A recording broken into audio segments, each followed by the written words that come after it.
The First Book of Samuel, Chapter 1. Now there was a certain man of Ramathaim-Zophim of the mountains of Ephraim, and his name was Elkanah the son of Jeroham, the son of Elihu, the son of Tohu, the son of Zuph, an Ephraimite. And he had 2 wives. The name of one was Hannah, and the name of the other Peninnah. Peninnah had children, but Hannah had no children. This man went up from his city yearly to worship and sacrifice to the Lord of hosts in Shiloh. Also the 2 sons of Eli, Hophni and Phinehas, the priests of the Lord, were there. And whenever the time came for Elkanah to make an offering, he would give portions to Peninnah his wife, and to all her sons and daughters. But to Hannah he would give a double portion, for he loved Hannah, although the Lord had closed her womb. And her rival also provoked her severely, to make her miserable, because the Lord had closed her womb. So it was, year by year, when she went up to the house of the Lord, that she provoked her. Therefore she wept, and did not eat. Then Elkanah her husband said to her, Hannah, why do you weep? Why do you not eat? And why is your heart grieved? Am I not better to you than 10 sons? So Hannah arose after they had finished eating and drinking in Shiloh. Now Eli the priest was sitting on the seat by the doorpost of the tabernacle of the Lord. And she was in bitterness of soul, and prayed to the Lord, and wept in anguish.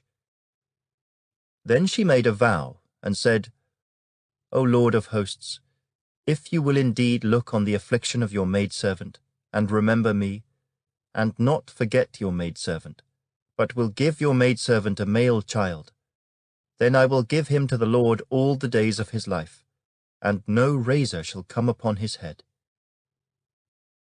And it happened, as she continued praying before the Lord, that Eli watched her mouth. Now Hannah spoke in her heart, only her lips moved, but her voice was not heard. Therefore Eli thought she was drunk. So Eli said to her, How long will you be drunk? Put your wine away from you. But Hannah answered and said, No, my lord, I am a woman of sorrowful spirit. I have drunk neither wine nor intoxicating drink, but have poured out my soul before the Lord. Do not consider your maidservant a wicked woman, for out of the abundance of my complaint and grief I have spoken until now. Then Eli answered and said, Go in peace, and the God of Israel grant your petition which you have asked of him. And she said, Let your maidservant find favor in your sight. So the woman went her way and ate, and her face was no longer sad. Then they rose early in the morning, and worshipped before the Lord, and returned and came to their house at Ramah. And Elkanah knew Hannah his wife, and the Lord remembered her. So it came to pass in the process of time that Hannah conceived and bore a son, and called his name Samuel, saying, Because I have asked for him from the Lord. Now the man Elkanah and all his house went up to offer to the Lord the yearly sacrifice and his vow. But Hannah did not go up, for she said to her husband, Not until the child is weaned. Then I will take him, that he may appear before the Lord, and remain there forever. So Elkanah her husband said to her, Do what seems best to you. Wait until you have weaned him. Only let the Lord establish his word. Then the woman stayed and nursed her son until she had weaned him. Now when she had weaned him, she took him up with her, with 3 bulls, 1 ephah of flour, and a skin of wine, and brought him to the house of the Lord in Shiloh. And the child was young. Then they slaughtered a bull, and brought the child to Eli. And she said, O my lord, as your soul lives, my lord, I am the woman who stood by you here, praying to the Lord. For this child I prayed, and the Lord has granted me my petition which I asked of him. Therefore I also have lent him to the Lord. As long as he lives, he shall be lent to the Lord." So they worshipped the Lord there.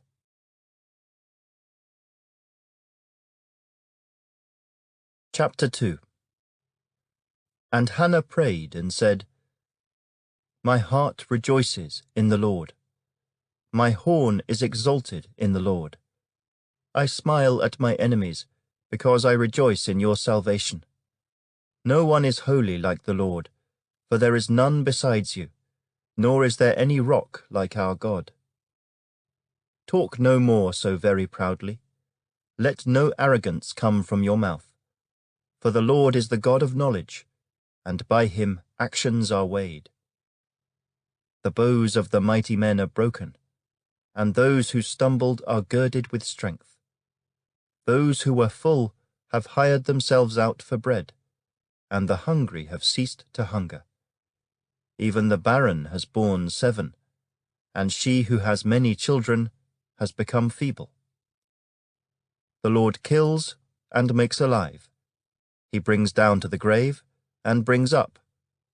The Lord makes poor and makes rich. He brings low and lifts up. He raises the poor from the dust and lifts the beggar from the ash heap, to set them among princes and make them inherit the throne of glory. For the pillars of the earth are the Lord's, and he has set the world upon them. He will guard the feet of his saints, but the wicked shall be silent in darkness. For by strength no man shall prevail. The adversaries of the Lord shall be broken in pieces. From heaven he will thunder against them. The Lord will judge the ends of the earth. He will give strength to his king, and exalt the horn of his anointed. Then Elkanah went to his house at Ramah. But the child ministered to the Lord before Eli the priest. Now the sons of Eli were corrupt. They did not know the Lord. And the priest's custom with the people was that when any man offered a sacrifice, the priest's servant would come with a 3-pronged flesh hook in his hand while the meat was boiling. Then he would thrust it into the pan, or kettle, or cauldron, or pot. And the priest would take for himself all that the flesh hook brought up. So they did in Shiloh to all the Israelites who came there. Also, before they burned the fat, the priest's servant would come and say to the man who sacrificed, "Give meat for roasting to the priest, for he will not take boiled meat from you, but raw." And if the man said to him, "They should really burn the fat first, then you may take as much as your heart desires," he would then answer him, "No, but you must give it now, and if not, I will take it by force." Therefore the sin of the young men was very great before the Lord, for men abhorred the offering of the Lord. But Samuel ministered before the Lord, even as a child, wearing a linen ephod. Moreover, his mother used to make him a little robe, and bring it to him year by year, when she came up with her husband to offer the yearly sacrifice. And Eli would bless Elkanah and his wife, and say, "The Lord give you descendants from this woman, for the loan that was given to the Lord." Then they would go to their own home. And the Lord visited Hannah, so that she conceived and bore 3 sons and 2 daughters. Meanwhile, the child Samuel grew before the Lord. Now Eli was very old, and he heard everything his sons did to all Israel, and how they lay with the women who assembled at the door of the tabernacle of meeting. So he said to them, "Why do you do such things? For I hear of your evil dealings from all the people. No, my sons, for it is not a good report that I hear. You make the Lord's people transgress. If one man sins against another, God will judge him. But if a man sins against the Lord, who will intercede for him?"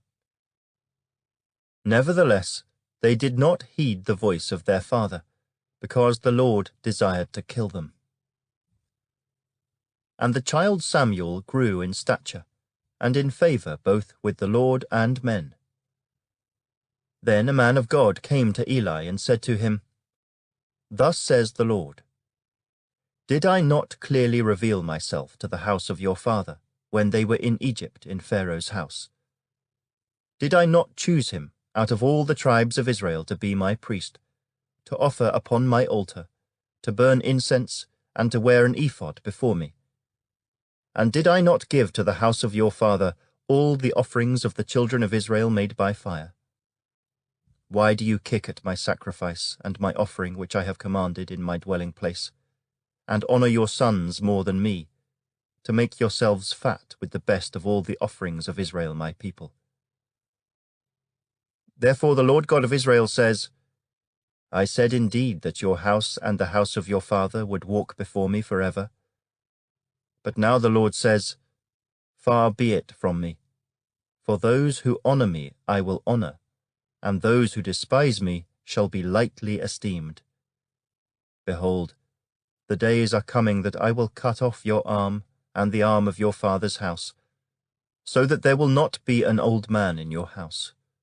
And you will see an enemy in my dwelling place, despite all the good which God does for Israel. And there shall not be an old man in your house forever. But any of your men whom I do not cut off from my altar shall consume your eyes and grieve your heart. And all the descendants of your house shall die in the flower of their age. Now this shall be a sign to you that will come upon your 2 sons, on Hophni and Phinehas. In one day they shall die, both of them. Then I will raise up for myself a faithful priest, who shall do according to what is in my heart and in my mind. I will build him a sure house, and he shall walk before my anointed forever. And it shall come to pass that everyone who is left in your house will come and bow down to him for a piece of silver and a morsel of bread, and say, Please put me in one of the priestly positions, that I may eat a piece of bread. Chapter 3. Now the boy Samuel ministered to the Lord before Eli. And the word of the Lord was rare in those days.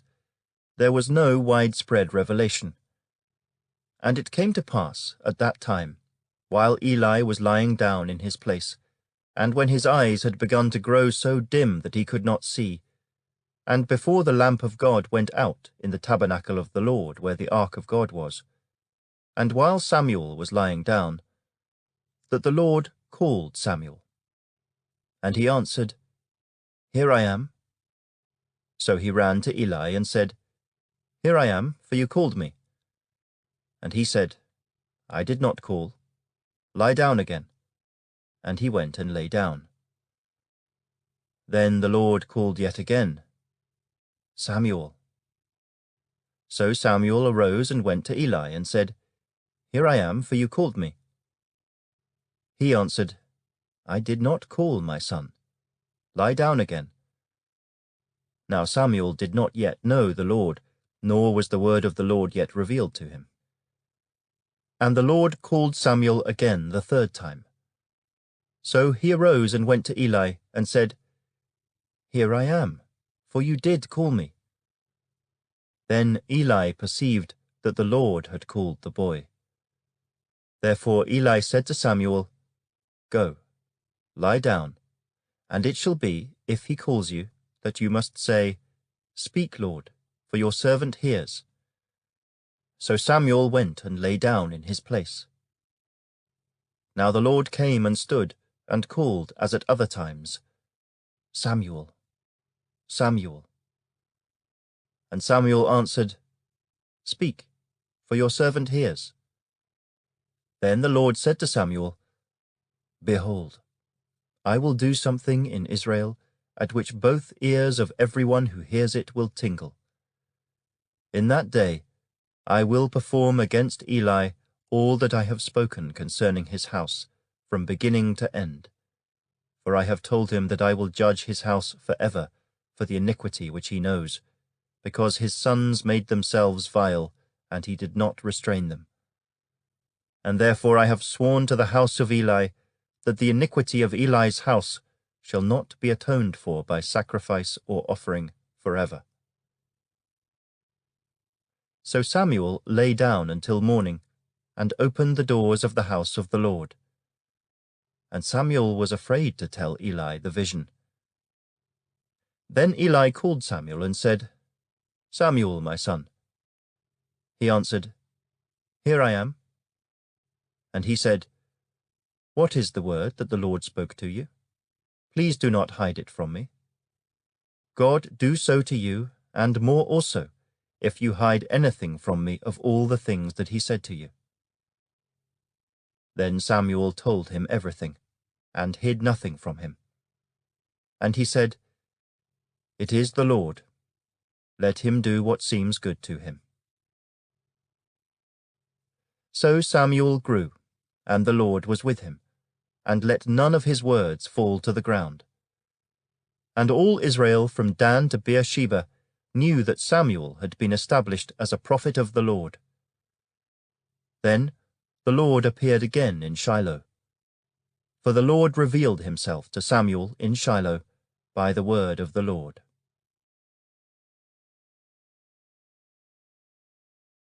Chapter 4. And the word of Samuel came to all Israel. Now Israel went out to battle against the Philistines, and encamped beside Ebenezer, and the Philistines encamped in Aphek. Then the Philistines put themselves in battle array against Israel. And when they joined battle, Israel was defeated by the Philistines, who killed about 4,000 men of the army in the field. And when the people had come into the camp, the elders of Israel said, "Why has the Lord defeated us today before the Philistines? Let us bring the ark of the covenant of the Lord from Shiloh to us, that when it comes among us, it may save us from the hand of our enemies." So the people sent to Shiloh, that they might bring from there the ark of the covenant of the Lord of hosts, who dwells between the cherubim. And the two sons of Eli, Hophni and Phinehas, were there with the ark of the covenant of God.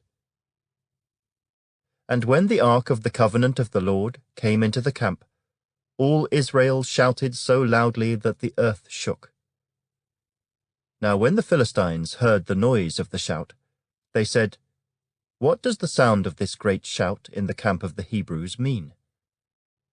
Then they understood that the ark of the Lord had come into the camp. So the Philistines were afraid, for they said, "God has come into the camp." And they said, "Woe to us, for such a thing has never happened before. Woe to us! Who will deliver us from the hand of these mighty gods? These are the gods who struck the Egyptians with all the plagues in the wilderness. Be strong and conduct yourselves like men, you Philistines, that you do not become servants of the Hebrews, as they have been to you. Conduct yourselves like men, and fight." So the Philistines fought, and Israel was defeated, and every man fled to his tent. There was a very great slaughter, and there fell of Israel 30,000 foot soldiers. Also, the ark of God was captured, and the two sons of Eli, Hophni and Phinehas, died. Then a man of Benjamin ran from the battle line the same day, and came to Shiloh with his clothes torn and dirt on his head. Now when he came, there was Eli, sitting on a seat by the wayside, watching, for his heart trembled for the ark of God. And when the man came into the city and told it, all the city cried out. When Eli heard the noise of the outcry, he said, "What does the sound of this tumult mean?" And the man came quickly and told Eli. Eli was 98 years old, and his eyes were so dim that he could not see. Then the man said to Eli, "I am he who came from the battle, and I fled today from the battle line.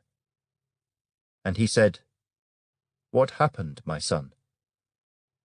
So the messenger answered and said, "Israel has fled before the Philistines, and there has been a great slaughter among the people. Also your 2 sons, Hophni and Phinehas, are dead, and the ark of God has been captured." Then it happened, when he made mention of the ark of God, that Eli fell off the seat backward by the side of the gate, and his neck was broken, and he died, for the man was old and heavy. And he had judged Israel 40 years. Now his daughter-in-law, Phinehas' wife, was with child, due to be delivered. And when she heard the news that the ark of God was captured, and that her father-in-law and her husband were dead, she bowed herself and gave birth, for her labor pains came upon her. And about the time of her death, the women who stood by her said to her, "Do not fear, for you have borne a son." But she did not answer, nor did she regard it. Then she named the child Ichabod, saying, "The glory has departed from Israel," because the ark of God had been captured, and because of her father-in-law and her husband. And she said, "The glory has departed from Israel, for the ark of God has been captured."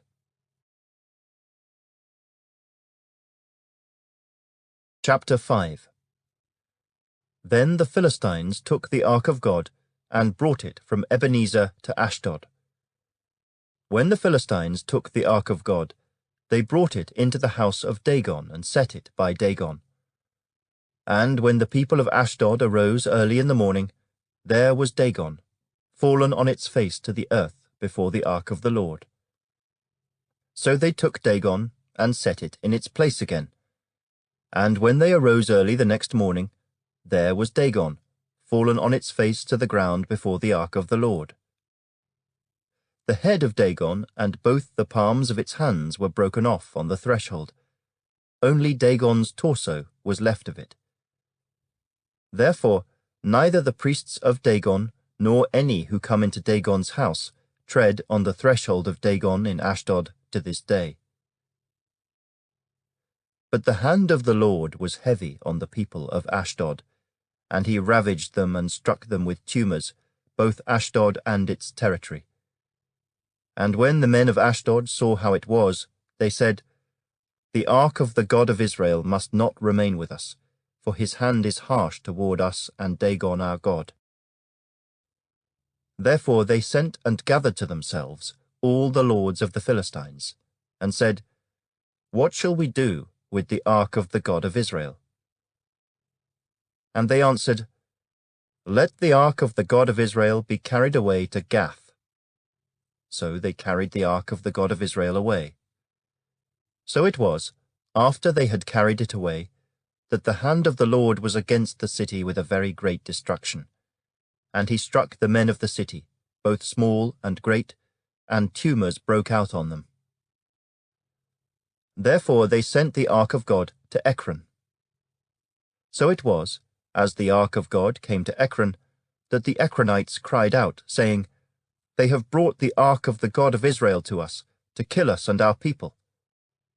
So they sent and gathered together all the lords of the Philistines, and said, "Send away the ark of the God of Israel, and let it go back to its own place, so that it does not kill us and our people." For there was a deadly destruction throughout all the city. The hand of God was very heavy there. And the men who did not die were stricken with the tumors, and the cry of the city went up to heaven.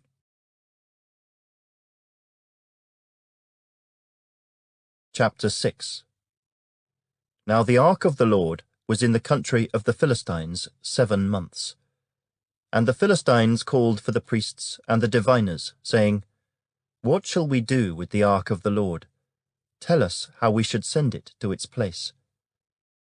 So they said, "If you send away the ark of the God of Israel, do not send it empty, but by all means return it to him with a trespass offering. Then you will be healed, and it will be known to you why his hand is not removed from you." Then they said, "What is the trespass offering which we shall return to him?" They answered, 5 golden tumors and 5 golden rats, according to the number of the lords of the Philistines. For the same plague was on all of you and on your lords. Therefore you shall make images of your tumors and images of your rats that ravaged the land, and you shall give glory to the God of Israel. Perhaps he will lighten his hand from you, from your gods and from your land. Why then do you harden your hearts, as the Egyptians and Pharaoh hardened their hearts? When he did mighty things among them, did they not let the people go, that they might depart? Now therefore make a new cart, take 2 milk cows which have never been yoked, and hitch the cows to the cart, and take their calves home away from them. Then take the ark of the Lord, and set it on the cart, and put the articles of gold which you are returning to him as a trespass offering in a chest by its side. Then send it away and let it go. And watch. If it goes up the road to its own territory, to Beth Shemesh, then he has done us this great evil. But if not, then we shall know that it is not his hand that struck us. It happened to us by chance. Then the men did so. They took 2 milk cows and hitched them to the cart, and shut up their calves at home. And they set the ark of the Lord on the cart, and the chest with the gold rats and the images of their tumors. Then the cows headed straight for the road to Beth Shemesh, and went along the highway, lowing as they went, and did not turn aside to the right hand or the left. And the lords of the Philistines went after them to the border of Beth Shemesh. Now the people of Beth Shemesh were reaping their wheat harvest in the valley, and they lifted their eyes and saw the ark, and rejoiced to see it. Then the cart came into the field of Joshua of Beth Shemesh, and stood there. A large stone was there.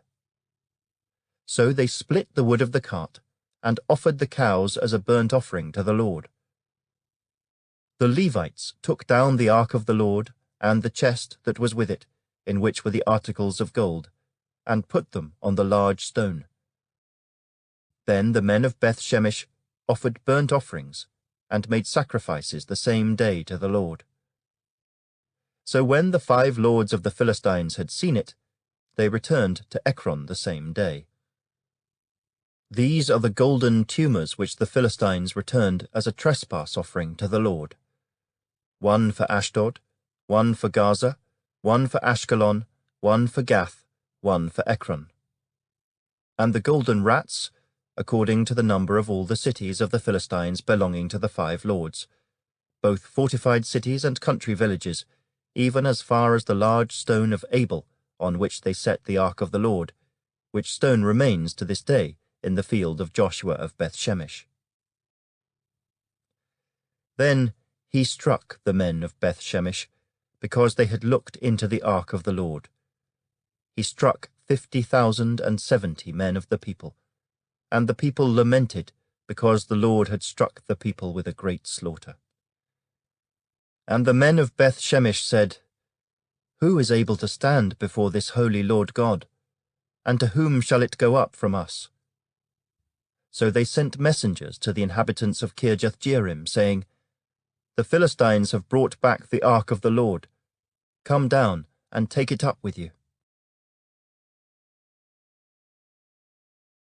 Chapter 7. Then the men of Kirjath-jearim came and took the ark of the Lord, and brought it into the house of Abinadab on the hill, and consecrated Eleazar his son to keep the ark of the Lord. So it was that the ark remained in Kirjath-jearim a long time. It was there 20 years. And all the house of Israel lamented after the Lord. Then Samuel spoke to all the house of Israel, saying, If you return to the Lord with all your hearts, then put away the foreign gods and the Ashtoreths from among you, and prepare your hearts for the Lord, and serve him only, and he will deliver you from the hand of the Philistines. So the children of Israel put away the Baals and the Ashtoreths, and served the Lord only. And Samuel said, "Gather all Israel to Mizpah, and I will pray to the Lord for you." So they gathered together at Mizpah, drew water, and poured it out before the Lord. And they fasted that day, and said there, "We have sinned against the Lord." And Samuel judged the children of Israel at Mizpah. Now when the Philistines heard that the children of Israel had gathered together at Mizpah, the lords of the Philistines went up against Israel. And when the children of Israel heard of it, they were afraid of the Philistines. So the children of Israel said to Samuel, "Do not cease to cry out to the Lord our God for us, that he may save us from the hand of the Philistines." And Samuel took a suckling lamb, and offered it as a whole burnt offering to the Lord. Then Samuel cried out to the Lord for Israel, and the Lord answered him. Now as Samuel was offering up the burnt offering, the Philistines drew near to battle against Israel. But the Lord thundered with a loud thunder upon the Philistines that day, and so confused them that they were overcome before Israel. And the men of Israel went out of Mizpah, and pursued the Philistines, and drove them back as far as below Beth-kar. Then Samuel took a stone, and set it up between Mizpah and Shen, and called its name Ebenezer, saying, "Thus far the Lord has helped us." So the Philistines were subdued, and they did not come any more into the territory of Israel. And the hand of the Lord was against the Philistines all the days of Samuel. Then the cities which the Philistines had taken from Israel were restored to Israel, from Ekron to Gath. And Israel recovered its territory from the hands of the Philistines. Also there was peace between Israel and the Amorites. And Samuel judged Israel all the days of his life. He went from year to year on a circuit to Bethel, Gilgal, and Mizpah, and judged Israel in all those places. But he always returned to Ramah, for his home was there. There he judged Israel, and there he built an altar to the Lord. Chapter 8. Now it came to pass, when Samuel was old, that he made his sons judges over Israel. The name of his firstborn was Joel, and the name of his second, Abijah. They were judges in Beersheba. But his sons did not walk in his ways.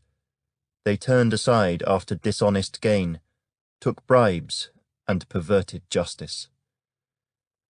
Then all the elders of Israel gathered together, and came to Samuel at Ramah, and said to him, "Look, you are old, and your sons do not walk in your ways. Now make us a king to judge us, like all the nations." But the thing displeased Samuel when they said, "Give us a king to judge us." So Samuel prayed to the Lord. And the Lord said to Samuel, "Heed the voice of the people in all that they say to you, for they have not rejected you, but they have rejected me, that I should not reign over them. According to all the works which they have done since the day that I brought them up out of Egypt, even to this day, with which they have forsaken me and served other gods, so they are doing to you also. Now therefore heed their voice. However, you shall solemnly forewarn them, and show them the behavior of the king who will reign over them." So Samuel told all the words of the Lord to the people who asked him for a king. And he said, "This will be the behavior of the king who will reign over you. He will take your sons and appoint them for his own chariots, and to be his horsemen, and some will run before his chariots. He will appoint captains over his thousands, and captains over his 50s, will set some to plough his ground and reap his harvest, and some to make his weapons of war and equipment for his chariots. He will take your daughters to be perfumers, cooks, and bakers. And he will take the best of your fields, your vineyards and your olive groves, and give them to his servants. He will take 1/10 of your grain and your vintage, and give it to his officers and servants. And he will take your male servants, your female servants, your finest young men, and your donkeys, and put them to his work. He will take 1/10 of your sheep, and you will be his servants. And you will cry out in that day because of your king whom you have chosen for yourselves, and the Lord will not hear you in that day. Nevertheless, the people refused to obey the voice of Samuel, and they said, "No, but we will have a king over us, that we also may be like all the nations, and that our king may judge us and go out before us and fight our battles." And Samuel heard all the words of the people, and he repeated them in the hearing of the Lord. So the Lord said to Samuel, "Heed their voice, and make them a king." And Samuel said to the men of Israel, "Every man go to his city." Chapter 9. There was a man of Benjamin whose name was Kish, the son of Abiel, the son of Zeror, the son of Bechorath, the son of Aphiah, a Benjamite, a mighty man of power. And he had a choice and handsome son, whose name was Saul. There was not a more handsome person than he among the children of Israel. From his shoulders upward he was taller than any of the people. Now the donkeys of Kish, Saul's father, were lost. And Kish said to his son Saul, "Please take one of the servants with you, and arise, go and look for the donkeys." So he passed through the mountains of Ephraim and through the land of Shalisha, but they did not find them. Then they passed through the land of Shaalim, and they were not there.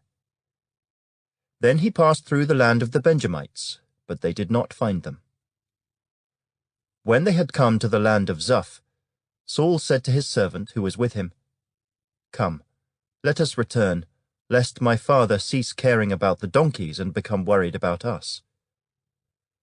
And he said to him, "Look now, there is in this city a man of God, and he is an honorable man.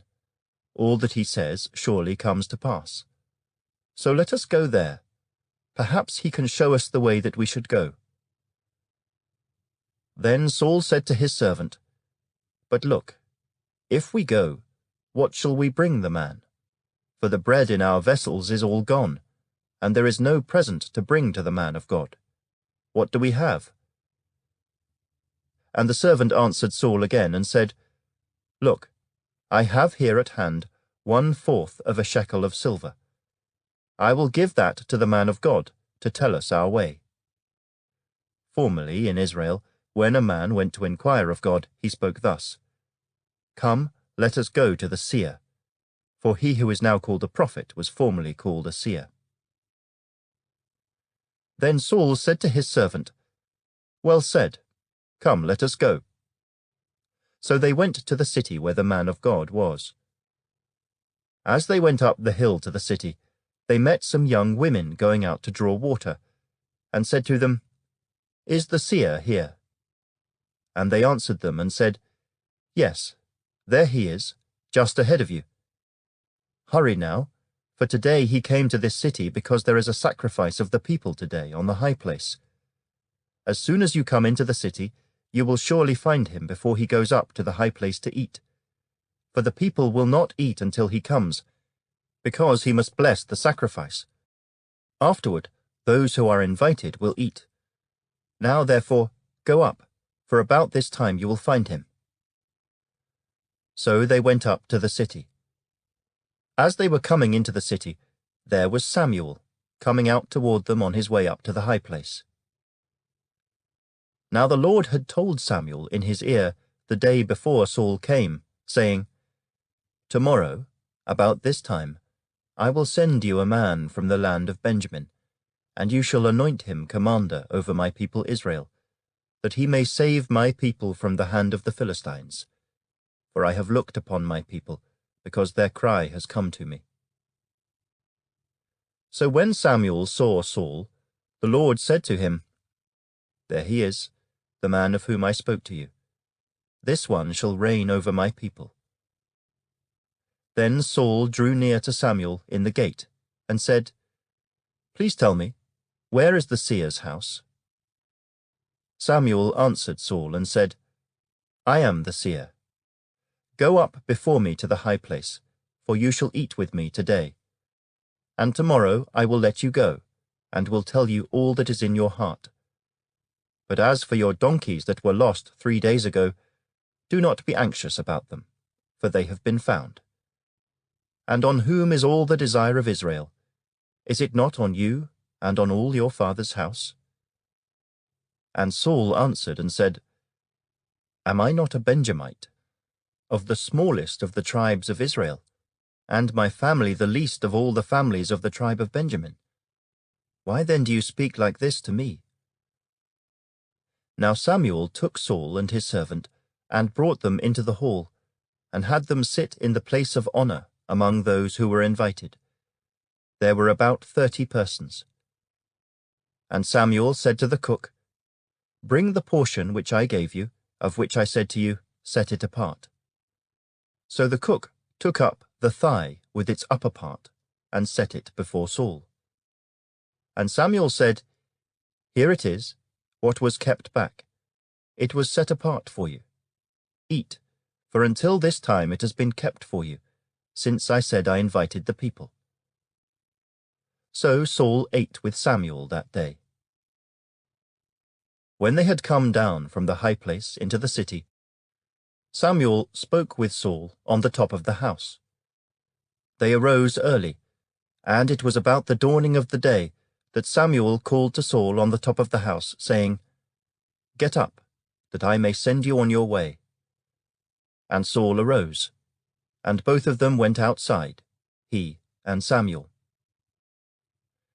As they were going down to the outskirts of the city, Samuel said to Saul, "Tell the servant to go on ahead of us."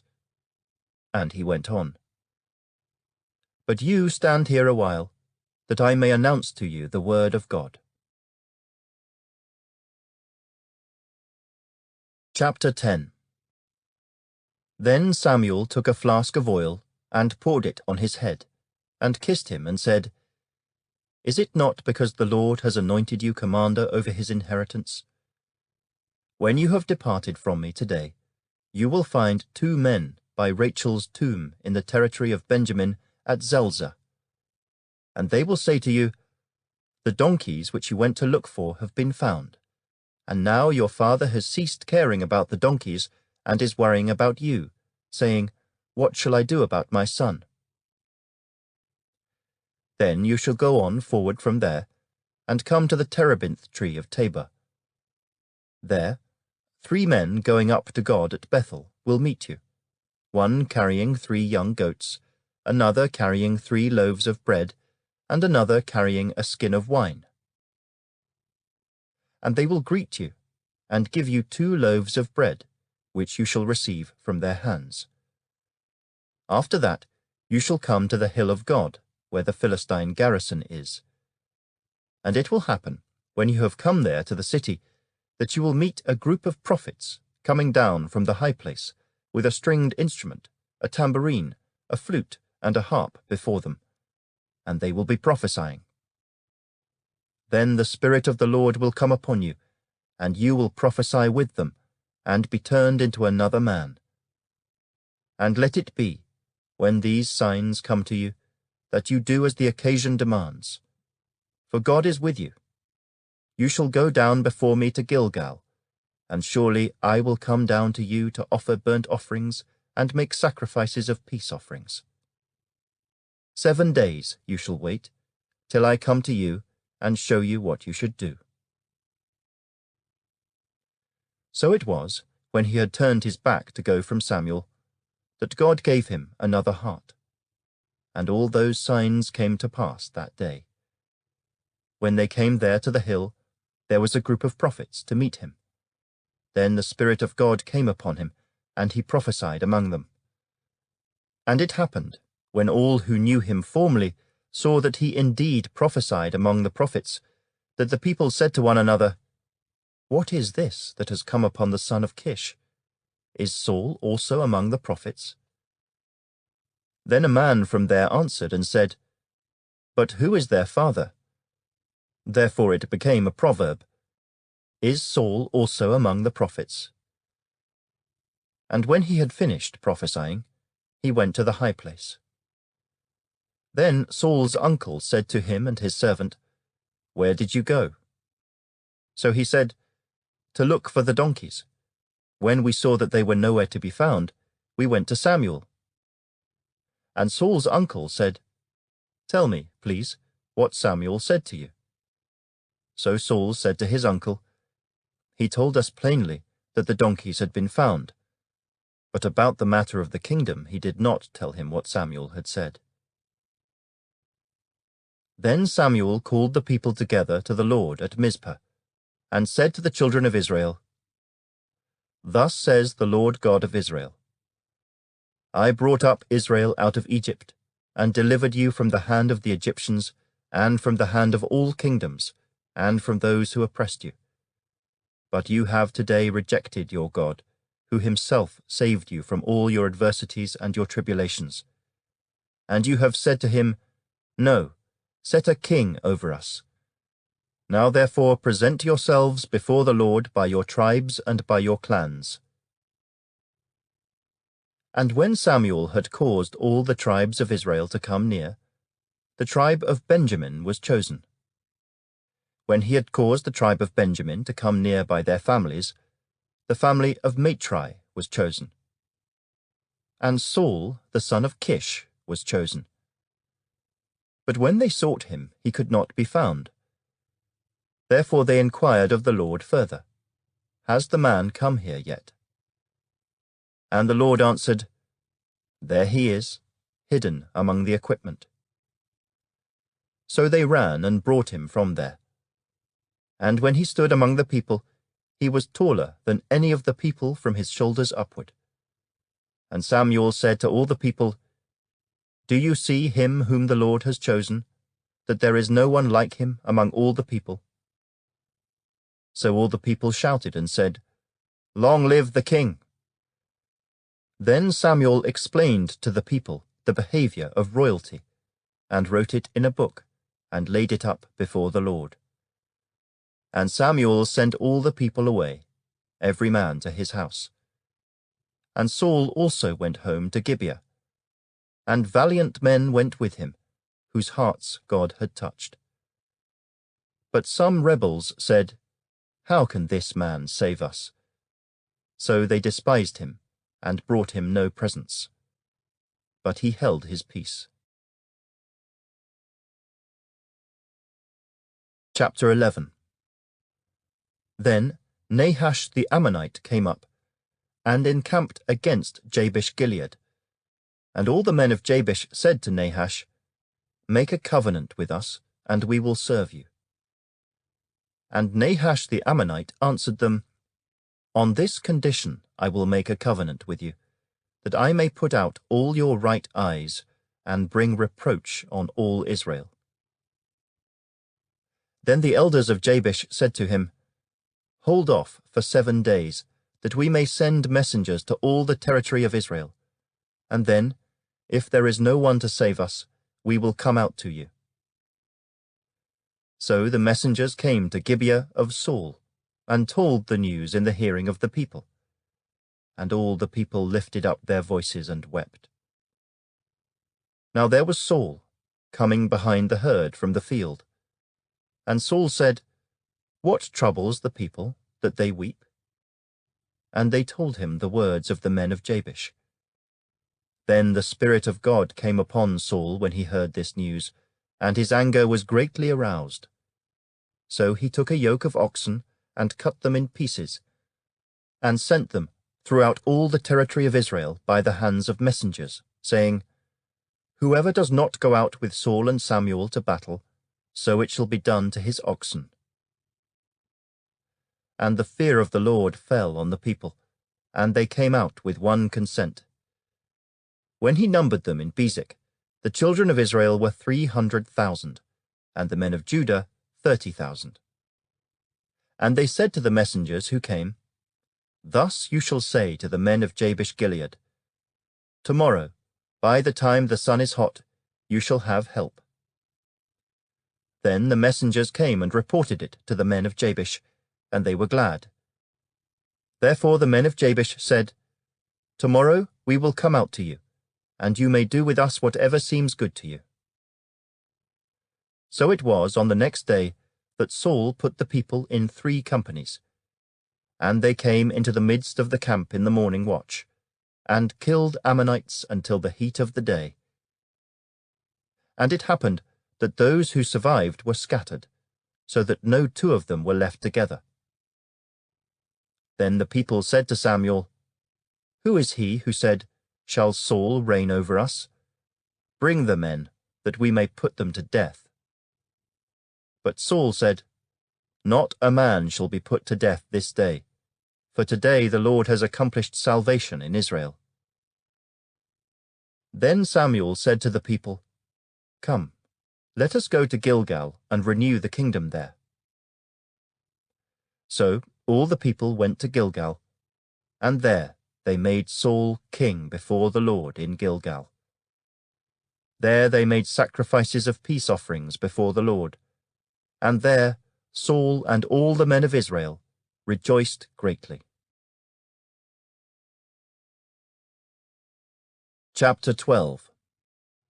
Now Samuel said to all Israel, Indeed, I have heeded your voice in all that you said to me, and have made a king over you.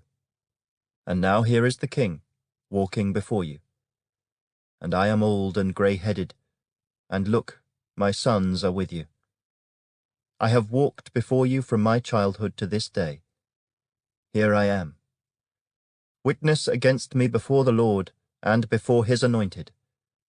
Whose ox have I taken, or whose donkey have I taken, or whom have I cheated? Whom have I oppressed, or from whose hand have I received any bribe with which to blind my eyes? I will restore it to you. And they said, You have not cheated us or oppressed us, nor have you taken anything from any man's hand. Then he said to them, The Lord is witness against you, and his anointed is witness this day, that you have not found anything in my hand. And they answered, He is witness. Then Samuel said to the people, It is the Lord who raised up Moses and Aaron, and who brought your fathers up from the land of Egypt. Now therefore, stand still, that I may reason with you before the Lord, concerning all the righteous acts of the Lord which he did to you and your fathers.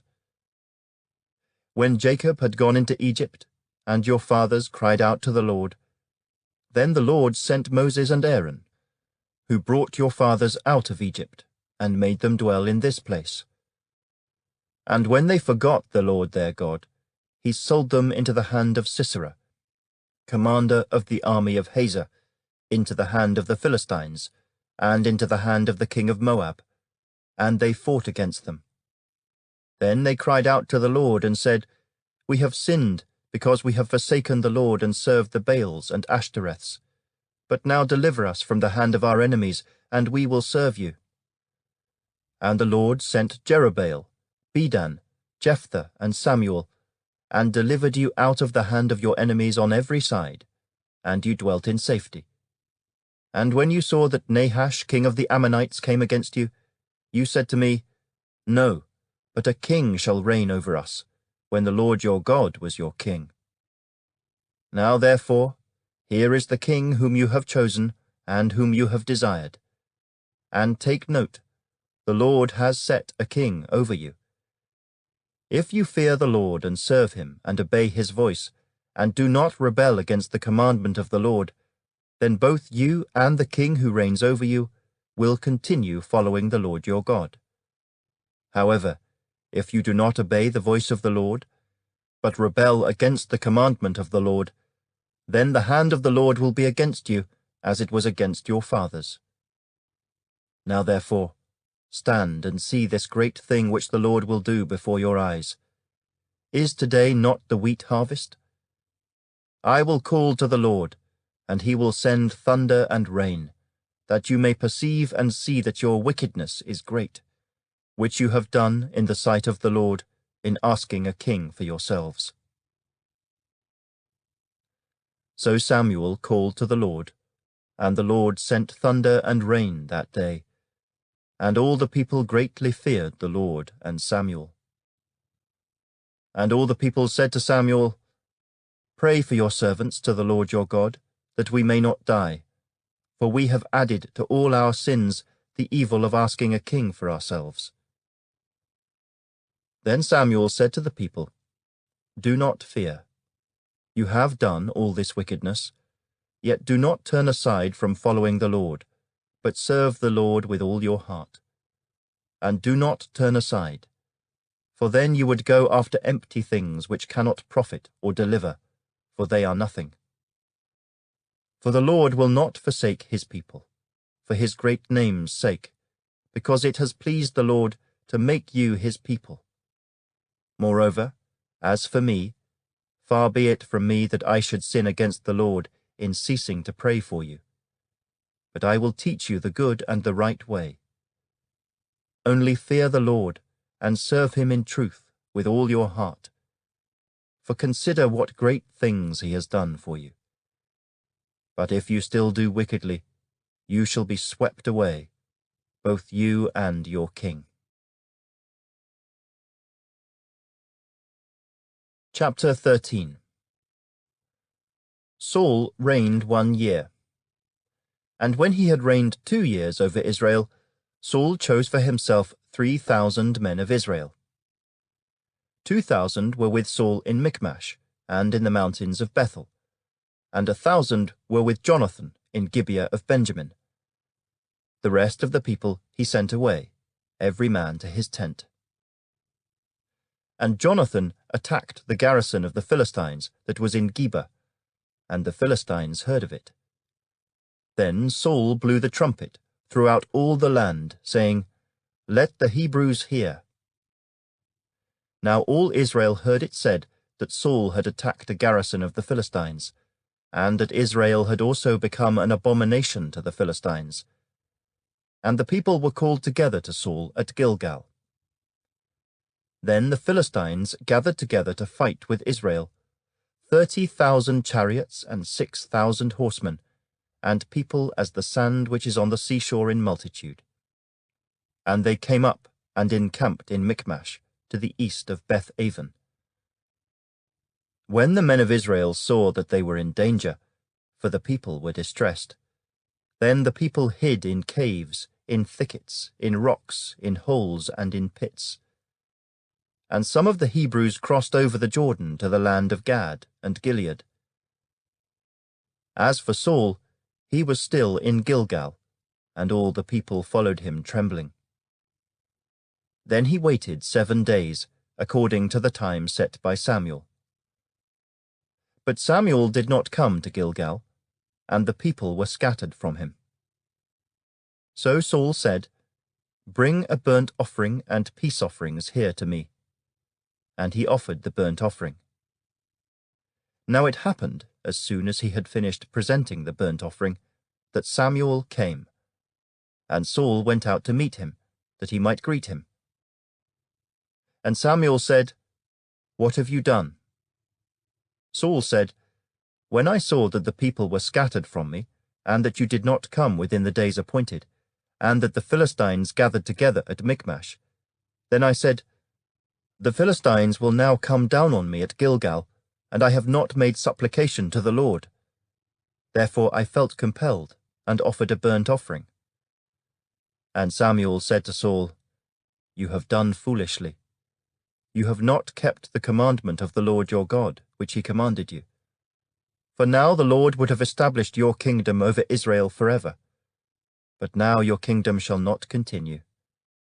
The Lord has sought for himself a man after his own heart, and the Lord has commanded him to be commander over his people, because you have not kept what the Lord commanded you.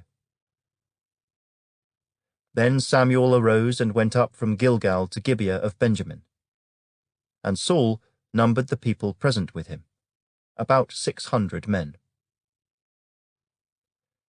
Saul, Jonathan his son, and the people present with them remained in Gibeah of Benjamin. But the Philistines encamped in Michmash. Then raiders came out of the camp of the Philistines in 3 companies.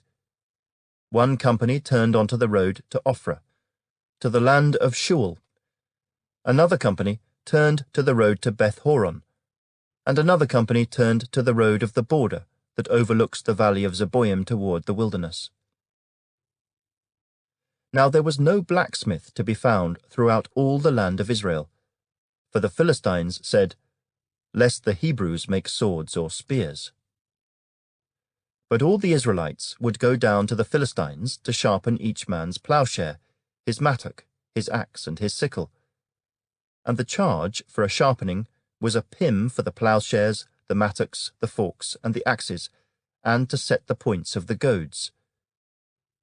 So it came about, on the day of battle, that there was neither sword nor spear found in the hand of any of the people who were with Saul and Jonathan, but they were found with Saul and Jonathan his son. And the garrison of the Philistines went out to the pass of Michmash.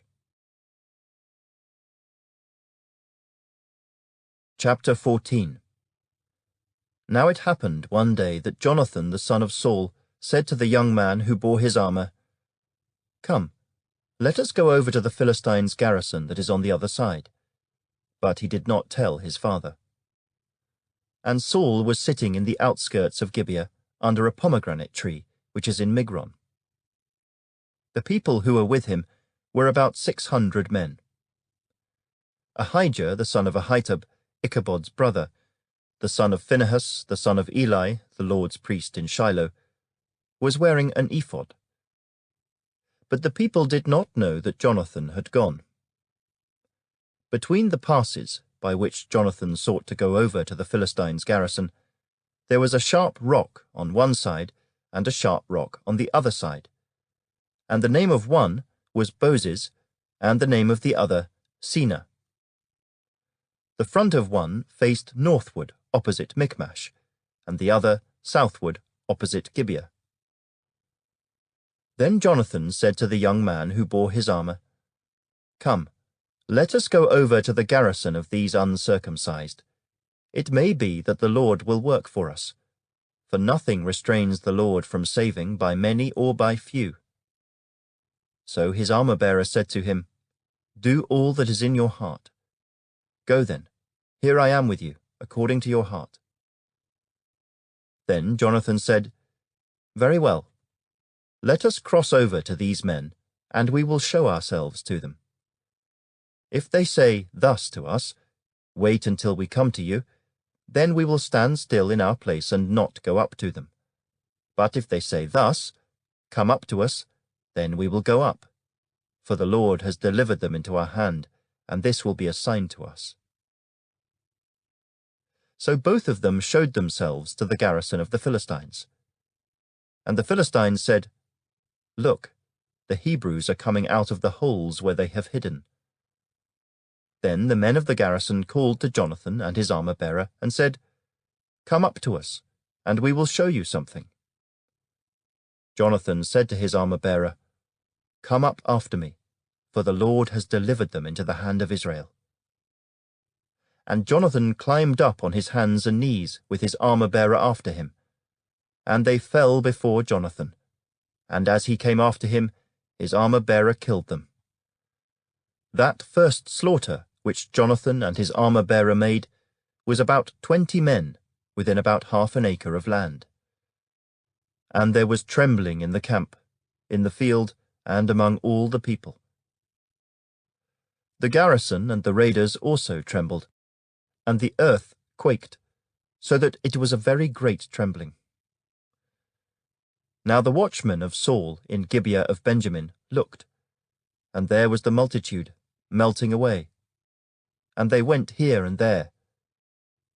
Then Saul said to the people who were with him, "Now call the roll, and see who has gone from us." And when they had called the roll, surprisingly, Jonathan and his armor-bearer were not there. And Saul said to Ahijah, "Bring the ark of God here," for at that time the ark of God was with the children of Israel. Now it happened, while Saul talked to the priest, that the noise which was in the camp of the Philistines continued to increase. So Saul said to the priest, "Withdraw your hand." Then Saul and all the people who were with him assembled, and they went to the battle. And indeed, every man's sword was against his neighbor, and there was very great confusion. Moreover, the Hebrews who were with the Philistines before that time, who went up with them into the camp from the surrounding country, they also joined the Israelites who were with Saul and Jonathan. Likewise, all the men of Israel who had hidden in the mountains of Ephraim, when they heard that the Philistines fled, they also followed hard after them in the battle. So the Lord saved Israel that day, and the battle shifted to Beth-aven.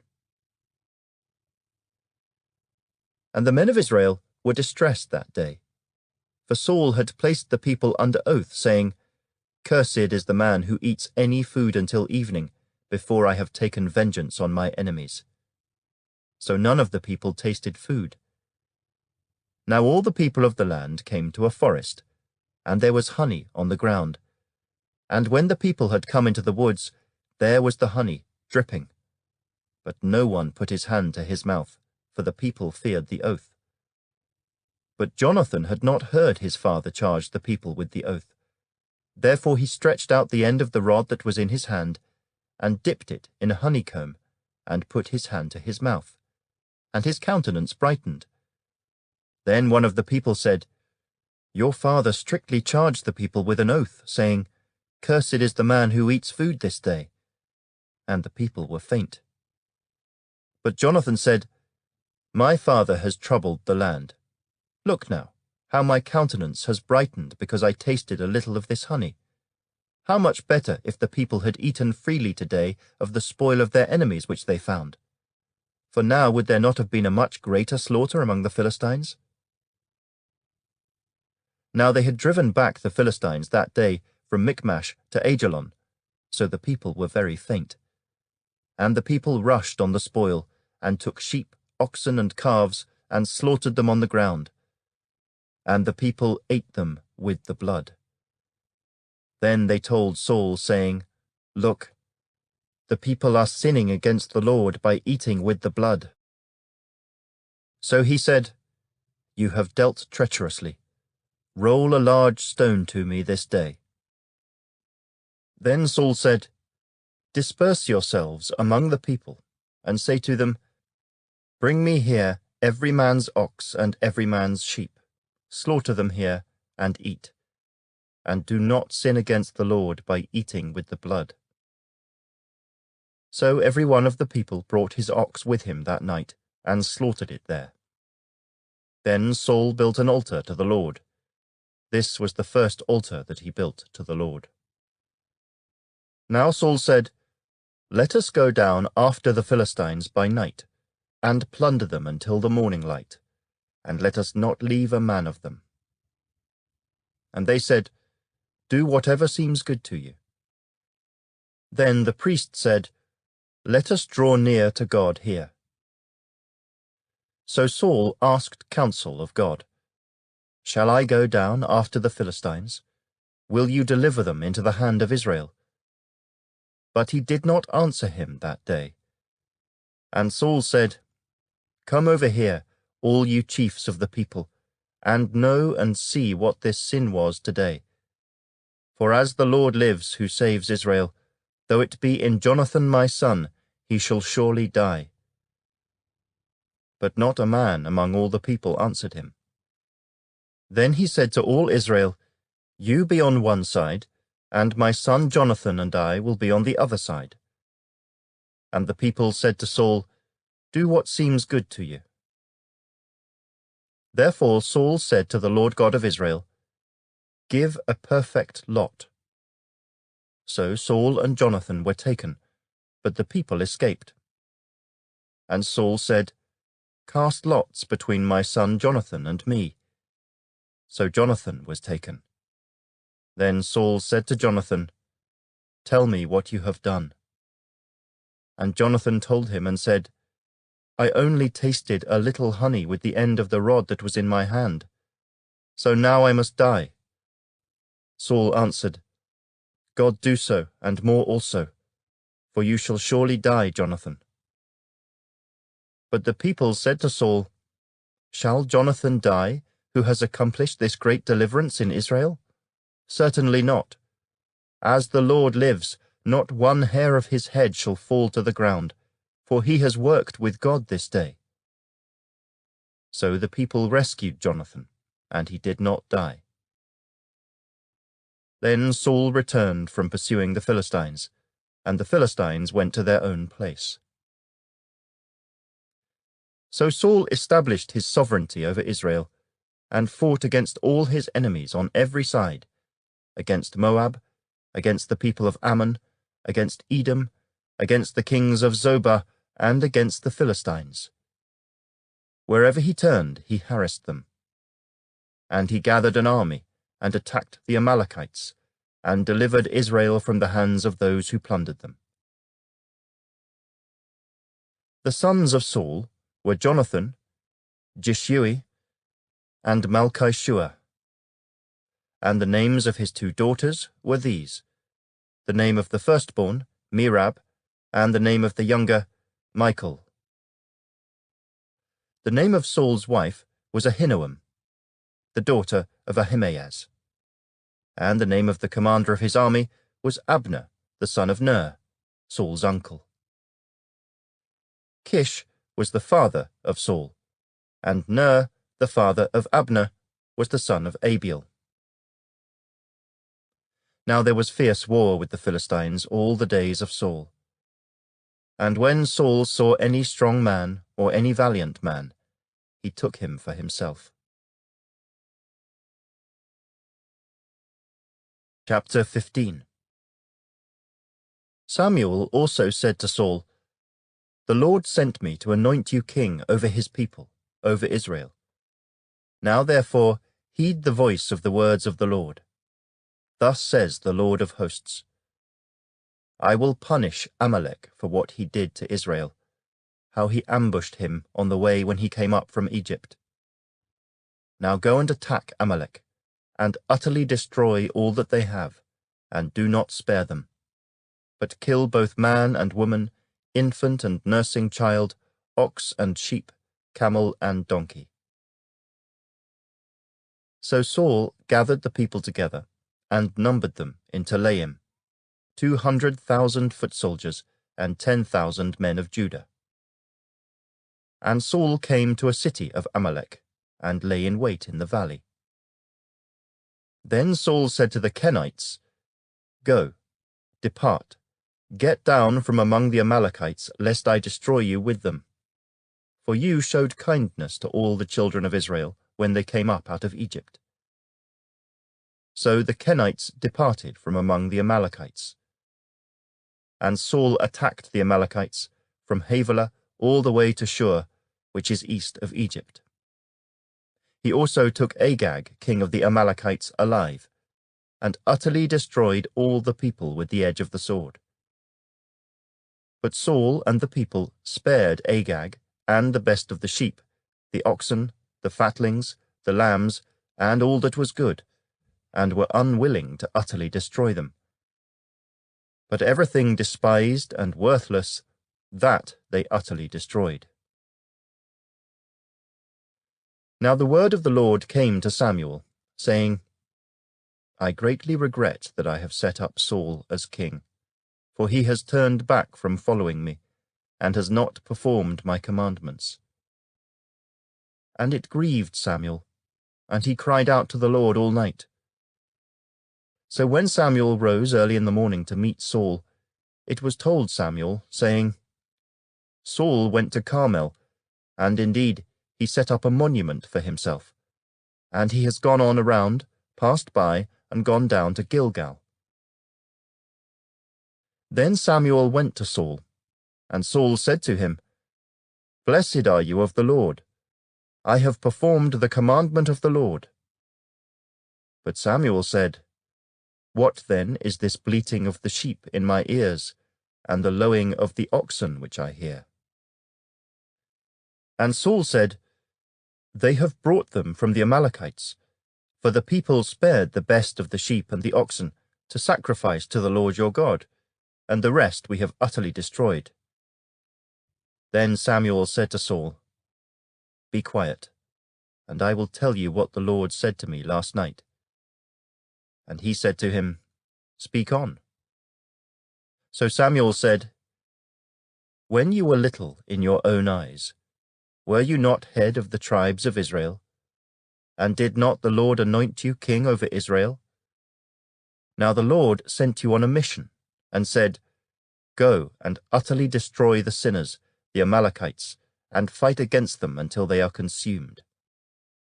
Why then did you not obey the voice of the Lord? Why did you swoop down on the spoil, and do evil in the sight of the Lord?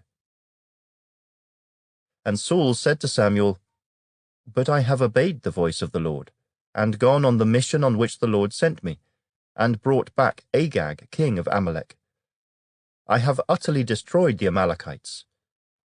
But the people took of the plunder, sheep and oxen, the best of the things which should have been utterly destroyed, to sacrifice to the Lord your God in Gilgal. So Samuel said, Has the Lord as great delight in burnt offerings and sacrifices as in obeying the voice of the Lord? Behold, to obey is better than sacrifice, and to heed than the fat of rams. For rebellion is as the sin of witchcraft, and stubbornness is as iniquity and idolatry. Because you have rejected the word of the Lord, he also has rejected you from being king. Then Saul said to Samuel, I have sinned, for I have transgressed the commandment of the Lord and your words, because I feared the people and obeyed their voice. Now therefore, please pardon my sin, and return with me, that I may worship the Lord. But Samuel said to Saul, I will not return with you, for you have rejected the word of the Lord, and the Lord has rejected you from being king over Israel. And as Samuel turned around to go away, Saul seized the edge of his robe, and it tore. So Samuel said to him, The Lord has torn the kingdom of Israel from you today, and has given it to a neighbor of yours, who is better than you.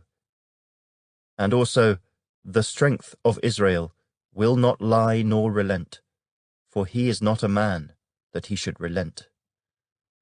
Then he said, I have sinned. Yet honor me now, please, before the elders of my people and before Israel, and return with me, that I may worship the Lord your God. So Samuel turned back after Saul, and Saul worshipped the Lord. Then Samuel said, Bring Agag, king of the Amalekites, here to me. So Agag came to him cautiously. And Agag said, Surely the bitterness of death is past. But Samuel said, As your sword has made women childless, so shall your mother be childless among women. And Samuel hacked Agag in pieces before the Lord in Gilgal. Then Samuel went to Ramah, and Saul went up to his house at Gibeah of Saul. And Samuel went no more to see Saul until the day of his death. Nevertheless Samuel mourned for Saul, and the Lord regretted that he had made Saul king over Israel. Chapter 16. Now the Lord said to Samuel, How long will you mourn for Saul, seeing I have rejected him from reigning over Israel? Fill your horn with oil, and go. I am sending you to Jesse the Bethlehemite, for I have provided myself a king among his sons. And Samuel said, How can I go? If Saul hears it, he will kill me. But the Lord said, Take a heifer with you, and say, I have come to sacrifice to the Lord. Then invite Jesse to the sacrifice, and I will show you what you shall do. You shall anoint for me the one I name to you." So Samuel did what the Lord said, and went to Bethlehem. And the elders of the town trembled at his coming, and said, "Do you come peaceably?" And he said, "Peaceably. I have come to sacrifice to the Lord. Sanctify yourselves, and come with me to the sacrifice." Then he consecrated Jesse and his sons, and invited them to the sacrifice. So it was, when they came, that he looked at Eliab, and said, "Surely the Lord's anointed is before him." But the Lord said to Samuel, "Do not look at his appearance, or at his physical stature, because I have refused him. For the Lord does not see as man sees. For man looks at the outward appearance, but the Lord looks at the heart." So Jesse called Abinadab, and made him pass before Samuel. And he said, "Neither has the Lord chosen this one." Then Jesse made Shammah pass by. And he said, "Neither has the Lord chosen this one." Thus Jesse made 7 of his sons pass before Samuel. And Samuel said to Jesse, "The Lord has not chosen these." And Samuel said to Jesse, "Are all the young men here?" Then he said, "There remains yet the youngest, and there he is, keeping the sheep." And Samuel said to Jesse, "Send and bring him, for we will not sit down till he comes here." So he sent and brought him in. Now he was ruddy, with bright eyes, and good-looking. And the Lord said, "Arise, anoint him, for this is the one." Then Samuel took the horn of oil, and anointed him in the midst of his brothers. And the Spirit of the Lord came upon David from that day forward. So Samuel arose and went to Ramah. But the Spirit of the Lord departed from Saul, and a distressing spirit from the Lord troubled him. And Saul's servants said to him, "Surely a distressing spirit from God is troubling you. Let our master now command your servants, who are before you, to seek out a man who is a skillful player on the harp, and it shall be that he will play it with his hand when the distressing spirit from God is upon you, and you shall be well." So Saul said to his servants, "Provide me now a man who can play well, and bring him to me." Then one of the servants answered and said, "Look, I have seen a son of Jesse the Bethlehemite, who is skillful in playing, a mighty man of valor, a man of war, prudent in speech, and a handsome person, and the Lord is with him." Therefore Saul sent messengers to Jesse, and said, "Send me your son David, who is with the sheep." And Jesse took a donkey, loaded with bread, a skin of wine, and a young goat, and sent them by his son David to Saul. So David came to Saul and stood before him. And he loved him greatly, and he became his armor-bearer. Then Saul sent to Jesse, saying, "Please let David stand before me, for he has found favor in my sight." And so it was, whenever the Spirit from God was upon Saul, that David would take a harp and play it with his hand. Then Saul would become refreshed and well, and the distressing spirit would depart from him. Chapter 17. Now the Philistines gathered their armies together to battle, and were gathered at Soko, which belongs to Judah. They encamped between Soko and Azekah, in Ephes Dammim. And Saul and the men of Israel were gathered together, and they encamped in the valley of Elah, and drew up in battle array against the Philistines. The Philistines stood on a mountain on one side, and Israel stood on a mountain on the other side, with a valley between them. And a champion went out from the camp of the Philistines, named Goliath, from Gath, whose height was 6 cubits and a span. He had a bronze helmet on his head, and he was armed with a coat of mail, and the weight of the coat was 5,000 shekels of bronze. And he had bronze armor on his legs, and a bronze javelin between his shoulders. Now the staff of his spear was like a weaver's beam, and his iron spearhead weighed 600 shekels, and a shield-bearer went before him. Then he stood and cried out to the armies of Israel, and said to them, "Why have you come out to line up for battle? Am I not a Philistine, and you the servants of Saul? Choose a man for yourselves, and let him come down to me. If he is able to fight with me and kill me, then we will be your servants. But if I prevail against him and kill him, then you shall be our servants and serve us." And the Philistine said, "I defy the armies of Israel this day. Give me a man, that we may fight together." When Saul and all Israel heard these words of the Philistine, they were dismayed and greatly afraid. Now David was the son of that Ephrathite of Bethlehem, Judah, whose name was Jesse, and who had 8 sons. And the man was old, advanced in years in the days of Saul. The 3 oldest sons of Jesse had gone to follow Saul to the battle. The names of his 3 sons who went to the battle were Eliab, the firstborn, next to him Abinadab, and the third Shammah. David was the youngest. And the 3 oldest followed Saul. But David occasionally went and returned from Saul to feed his father's sheep at Bethlehem. And the Philistine drew near and presented himself 40 days, morning and evening.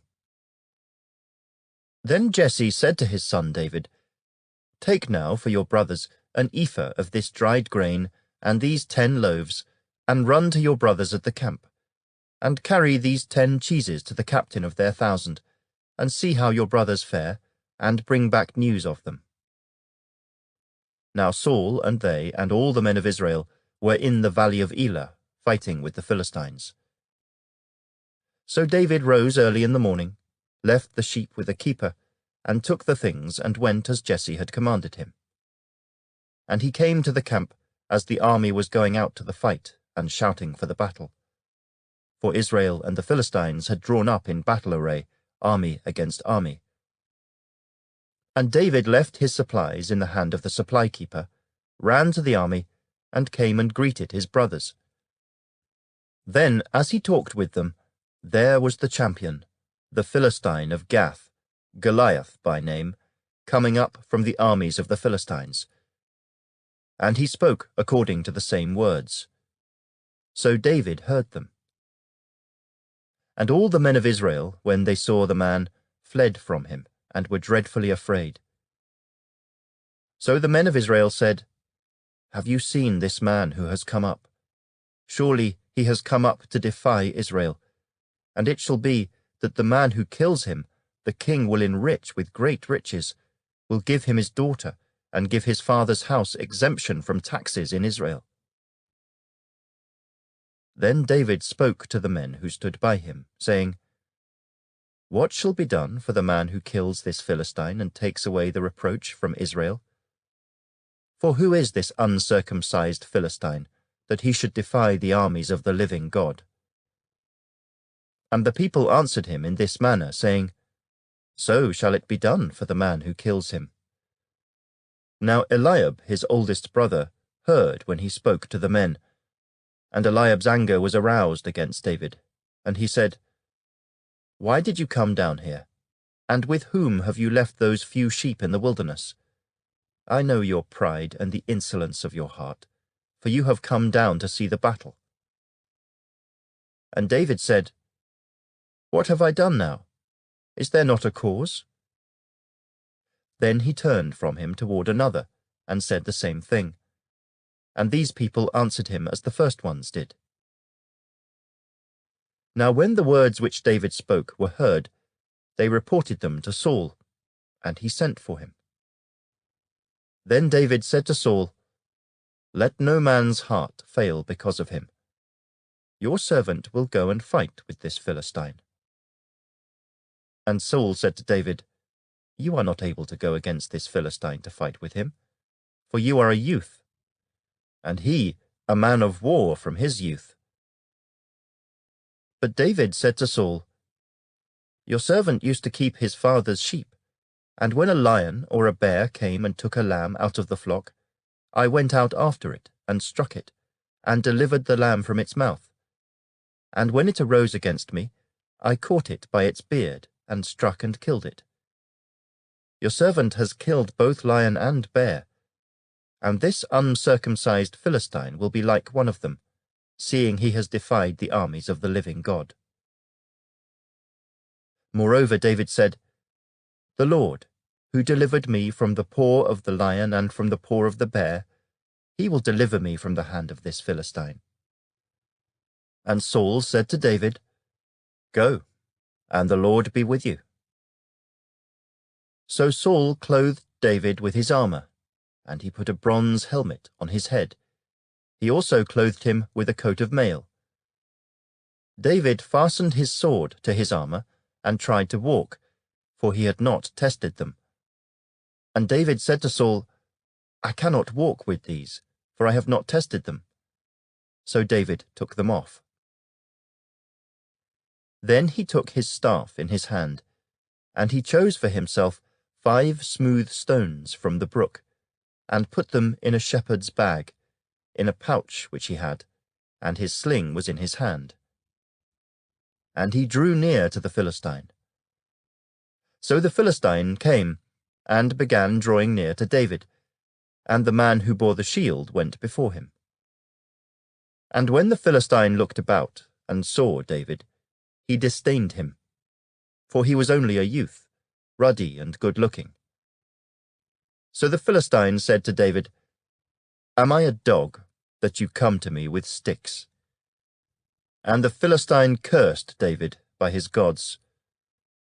And the Philistine said to David, "Come to me, and I will give your flesh to the birds of the air and the beasts of the field."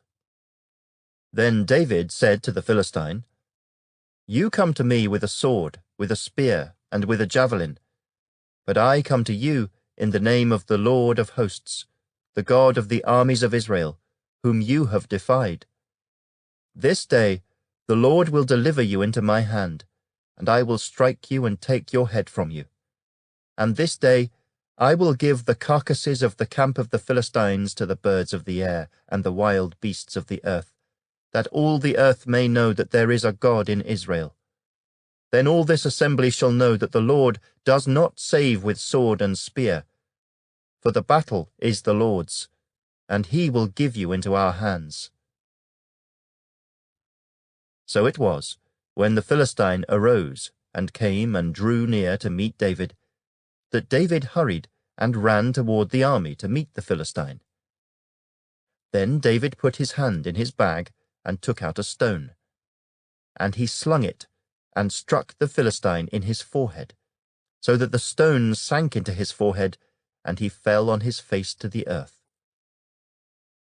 So David prevailed over the Philistine with a sling and a stone, and struck the Philistine and killed him. But there was no sword in the hand of David. Therefore David ran and stood over the Philistine, took his sword, and drew it out of its sheath, and killed him, and cut off his head with it. And when the Philistines saw that their champion was dead, they fled. Now the men of Israel and Judah arose and shouted, and pursued the Philistines as far as the entrance of the valley and to the gates of Ekron. And the wounded of the Philistines fell along the road to Shaaraim, even as far as Gath and Ekron.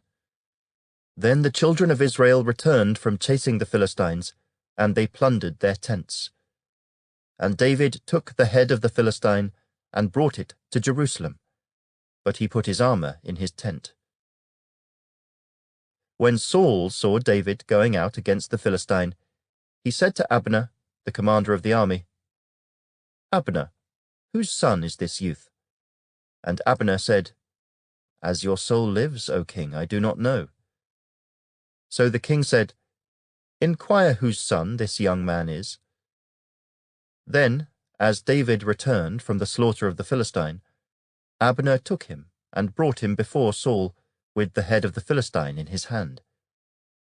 And Saul said to him, "Whose son are you, young man?" So David answered, "I am the son of your servant Jesse the Bethlehemite." Chapter 18. Now when he had finished speaking to Saul, the soul of Jonathan was knit to the soul of David, and Jonathan loved him as his own soul. Saul took him that day, and would not let him go home to his father's house any more.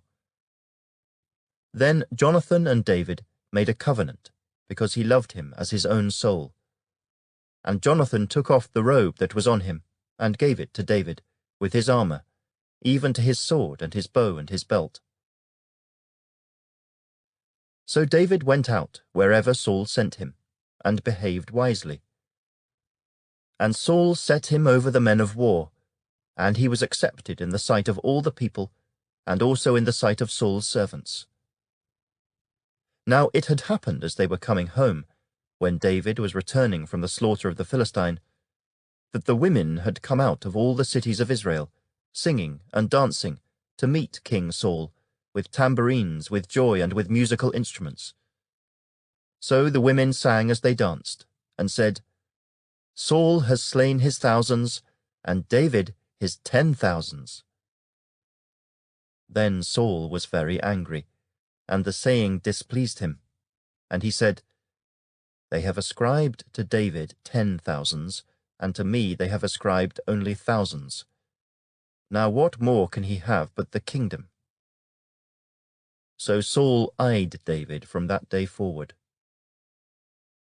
And it happened on the next day that the distressing spirit from God came upon Saul, and he prophesied inside the house.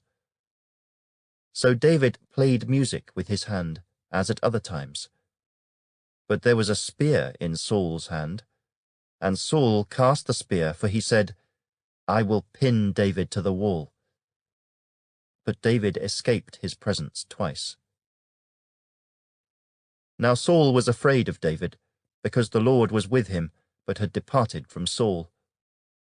Therefore Saul removed him from his presence, and made him his captain over 1,000.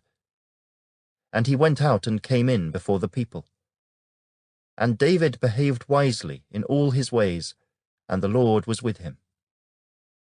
Therefore when Saul saw that he behaved very wisely, he was afraid of him. But all Israel and Judah loved David, because he went out and came in before them. Then Saul said to David, "Here is my older daughter Merab. I will give her to you as a wife. Only be valiant for me, and fight the Lord's battles." For Saul thought, "Let my hand not be against him, but let the hand of the Philistines be against him." So David said to Saul, "Who am I, and what is my life or my father's family in Israel, that I should be son-in-law to the king?"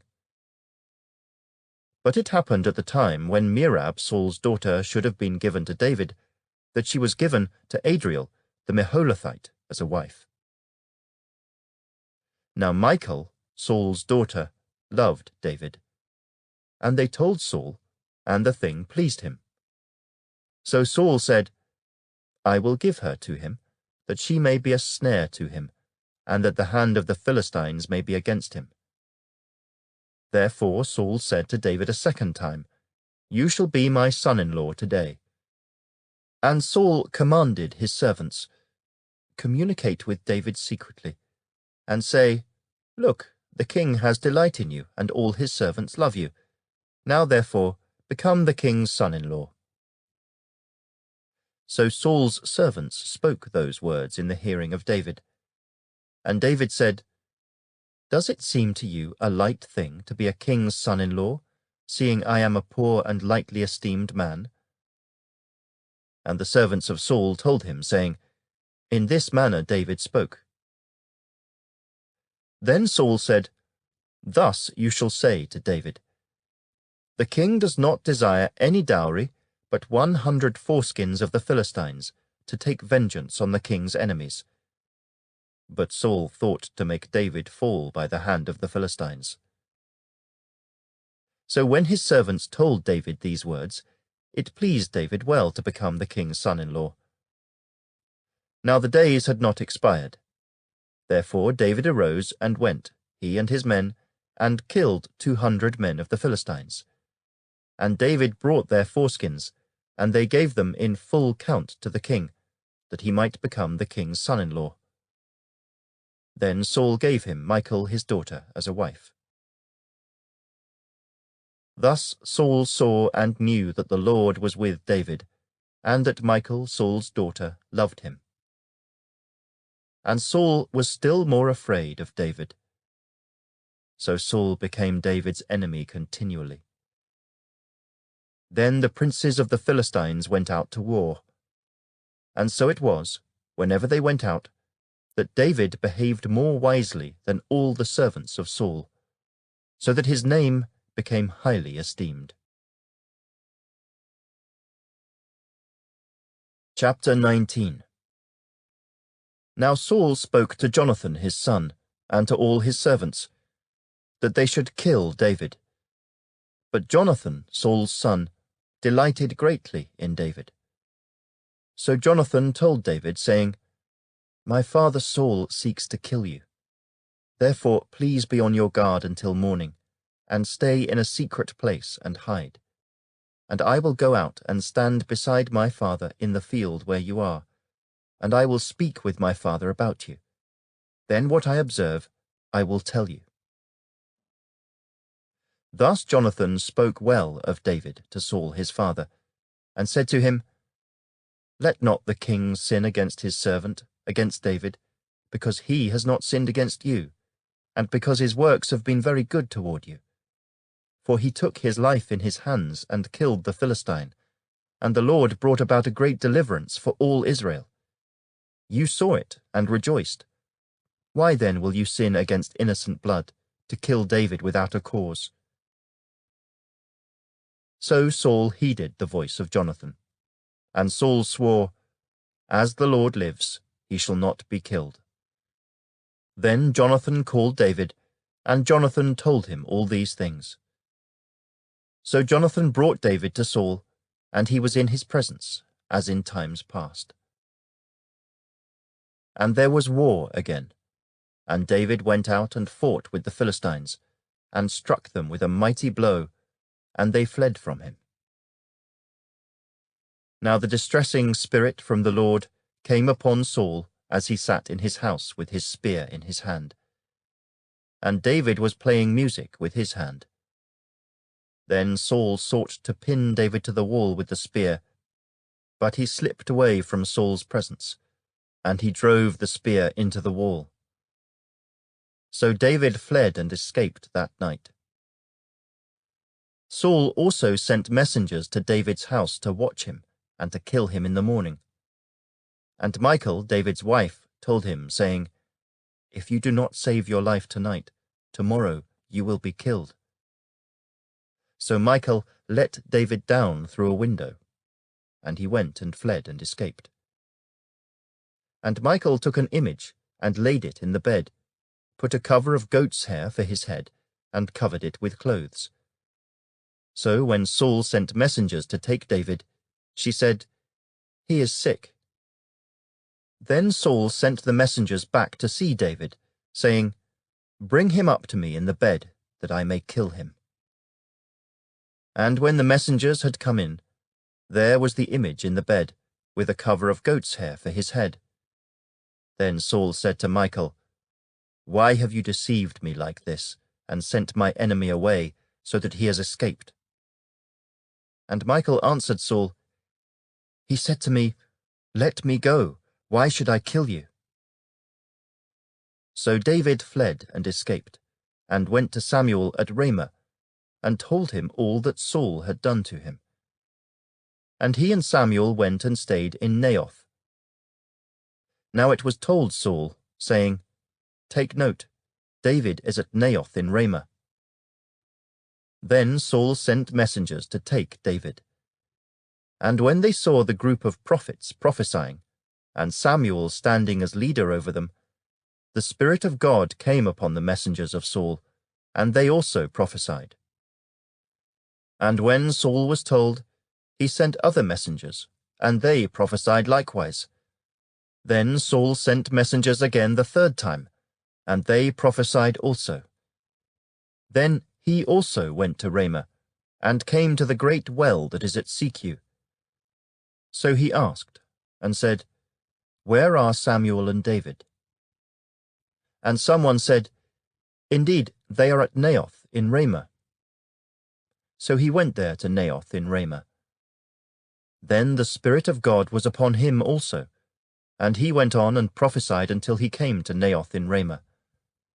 And he also stripped off his clothes, and prophesied before Samuel in like manner, and lay down naked all that day and all that night.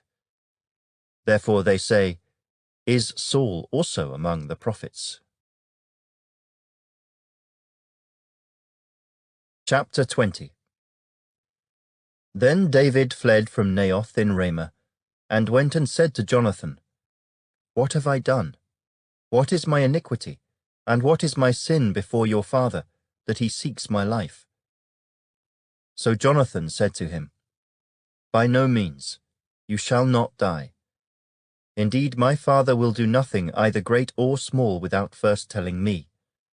And why should my father hide this thing from me? It is not so." Then David took an oath again, and said, "Your father certainly knows that I have found favor in your eyes.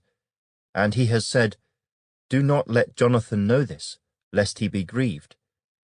But truly, as the Lord lives and as your soul lives, there is but a step between me and death."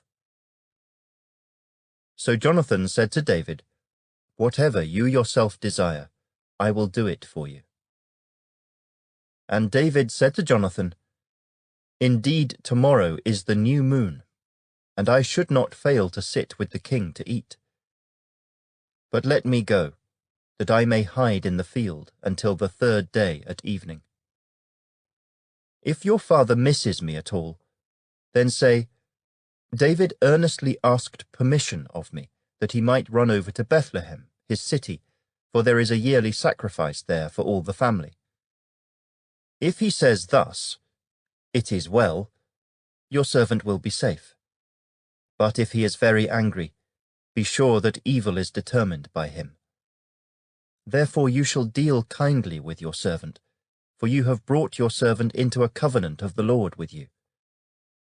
Nevertheless, if there is iniquity in me, kill me yourself, for why should you bring me to your father?" But Jonathan said, "Far be it from you, for if I knew certainly that evil was determined by my father to come upon you, then would I not tell you?"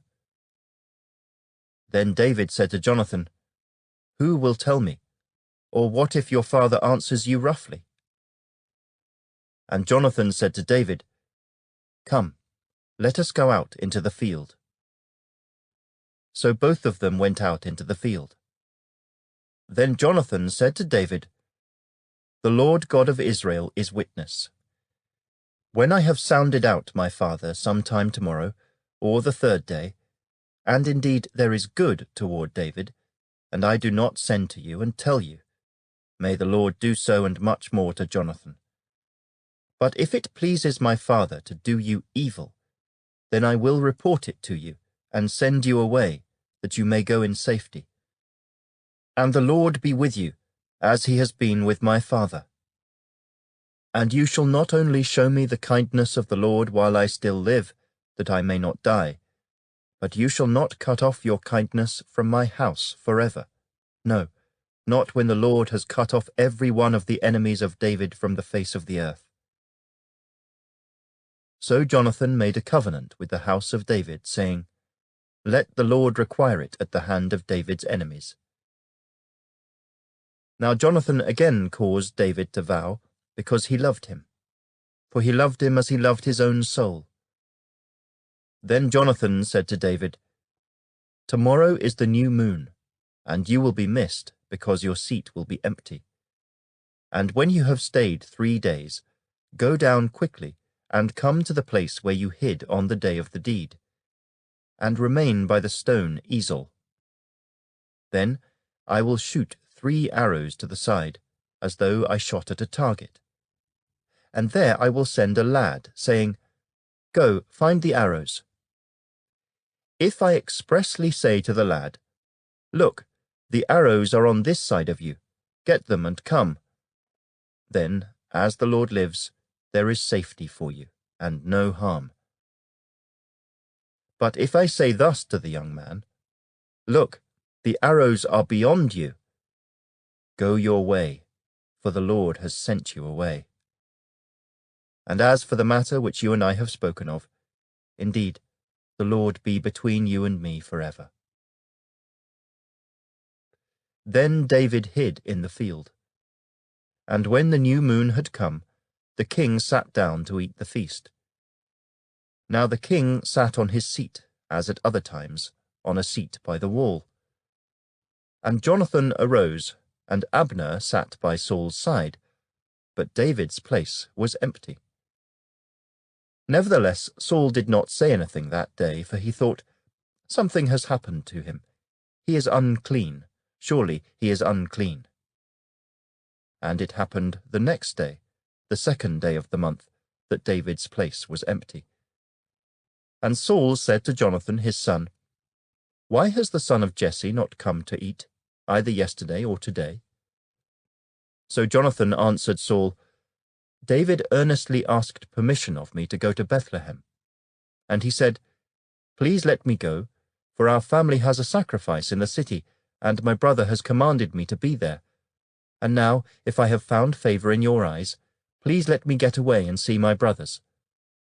Therefore he has not come to the king's table."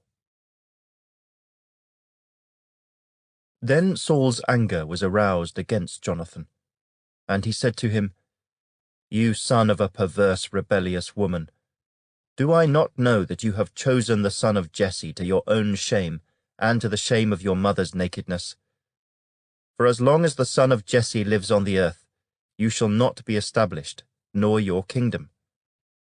Now therefore, send and bring him to me, for he shall surely die." And Jonathan answered Saul his father, and said to him, "Why should he be killed? What has he done?" Then Saul cast a spear at him to kill him, by which Jonathan knew that it was determined by his father to kill David. So Jonathan arose from the table in fierce anger, and ate no food the 2nd day of the month, for he was grieved for David, because his father had treated him shamefully. And so it was, in the morning, that Jonathan went out into the field at the time appointed with David, and a little lad was with him.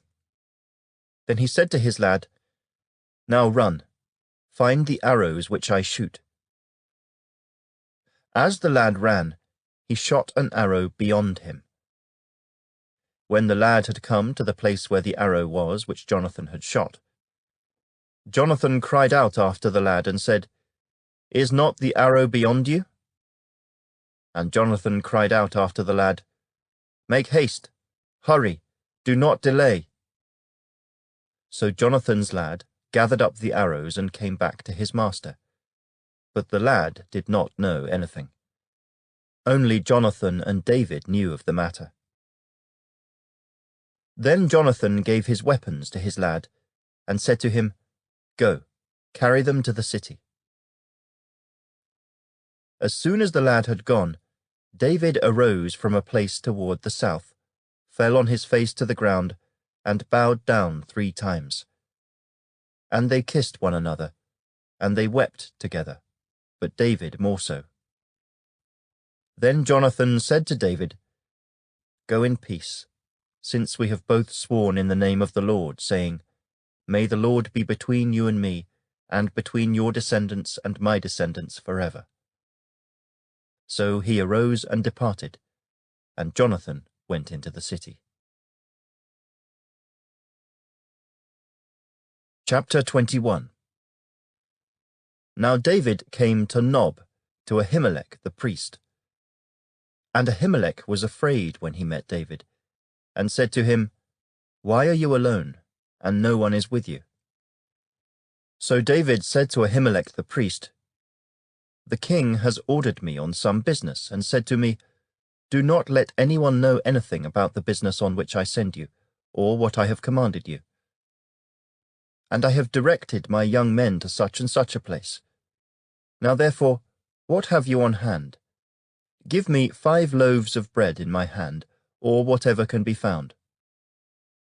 And the priest answered David and said, There is no common bread on hand, but there is holy bread, if the young men have at least kept themselves from women.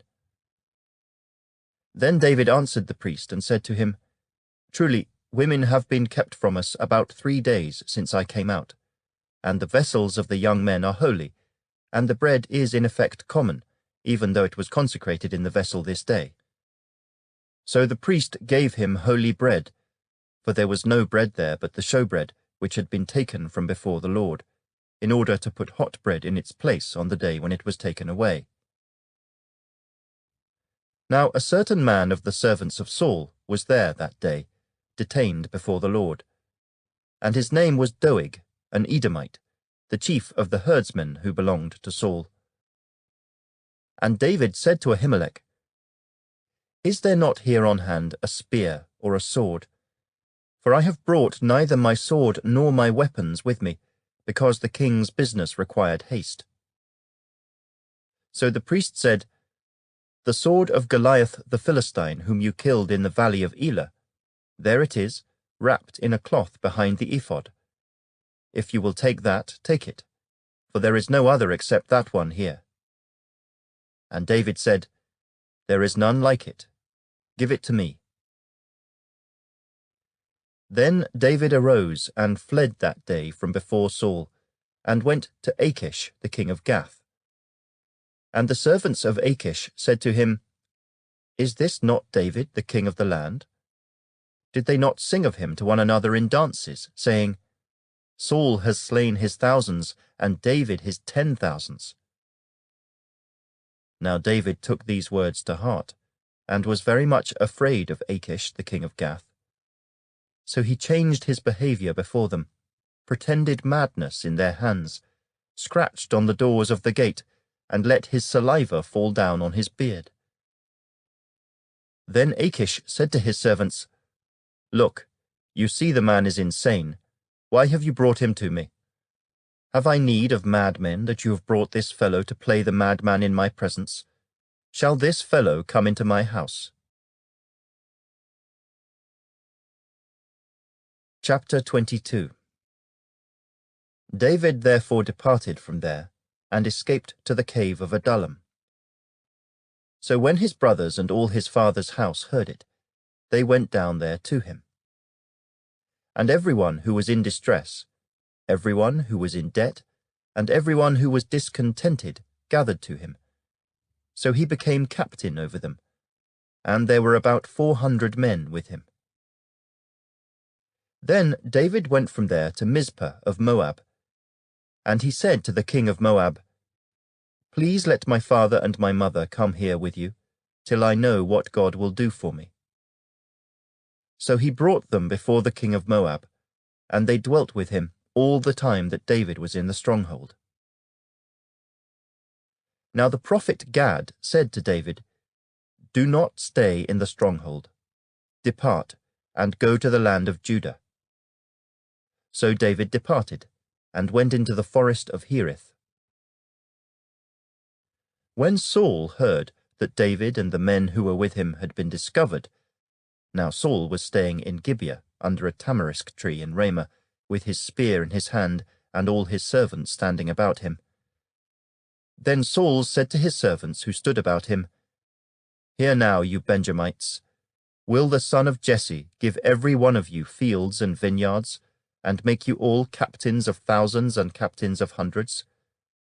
All of you have conspired against me, and there is no one who reveals to me that my son has made a covenant with the son of Jesse. And there is not one of you who is sorry for me, or reveals to me that my son has stirred up my servant against me, to lie in wait, as it is this day. Then answered Doeg the Edomite, who was set over the servants of Saul, and said, I saw the son of Jesse going to Nob, to Ahimelech the son of Ahitub, and he inquired of the Lord for him, gave him provisions, and gave him the sword of Goliath the Philistine. So the king sent to call Ahimelech the priest, the son of Ahitub, and all his father's house, the priests who were in Nob. And they all came to the king. And Saul said, Hear now, son of Ahitub. He answered, Here I am, my lord. Then Saul said to him, Why have you conspired against me, you and the son of Jesse, in that you have given him bread and a sword, and have inquired of God for him, that he should rise against me, to lie in wait, as it is this day? So Ahimelech answered the king and said, And who among all your servants is as faithful as David, who is the king's son-in-law, who goes at your bidding, and is honorable in your house? Did I then begin to inquire of God for him? Far be it from me. Let not the king impute anything to his servant, or to any in the house of my father. For your servant knew nothing of all this, little or much. And the king said, You shall surely die, Ahimelech, you and all your father's house. Then the king said to the guards who stood about him, Turn and kill the priests of the Lord, because their hand also is with David, and because they knew when he fled and did not tell it to me. But the servants of the king would not lift their hands to strike the priests of the Lord. And the king said to Doeg, You turn and kill the priests. So Doeg the Edomite turned and struck the priests, and killed on that day 85 men who wore a linen ephod. Also Nob, the city of the priests, he struck with the edge of the sword, both men and women, children and nursing infants, oxen and donkeys and sheep, with the edge of the sword. Now one of the sons of Ahimelech the son of Ahitub, named Abiathar, escaped and fled after David. And Abiathar told David that Saul had killed the Lord's priests. So David said to Abiathar, I knew that day, when Doeg the Edomite was there, that he would surely tell Saul, I have caused the death of all the persons of your father's house.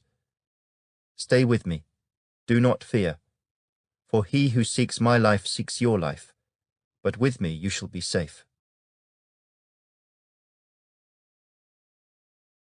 Chapter 23.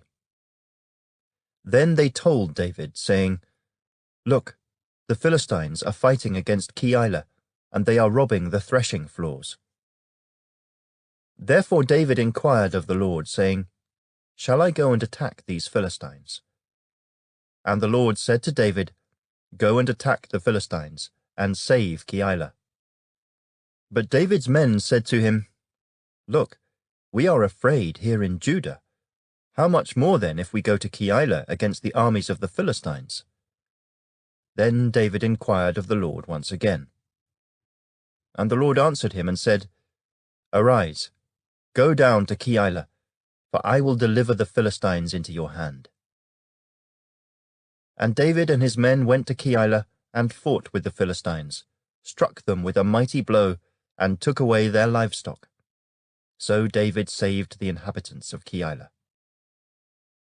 Now it happened, when Abiathar the son of Ahimelech fled to David at Keilah, that he went down with an ephod in his hand.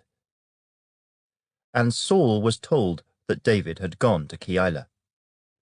So Saul said, God has delivered him into my hand, for he has shut himself in by entering a town that has gates and bars. Then Saul called all the people together for war, to go down to Keilah to besiege David and his men. When David knew that Saul plotted evil against him, he said to Abiathar the priest, "Bring the ephod here."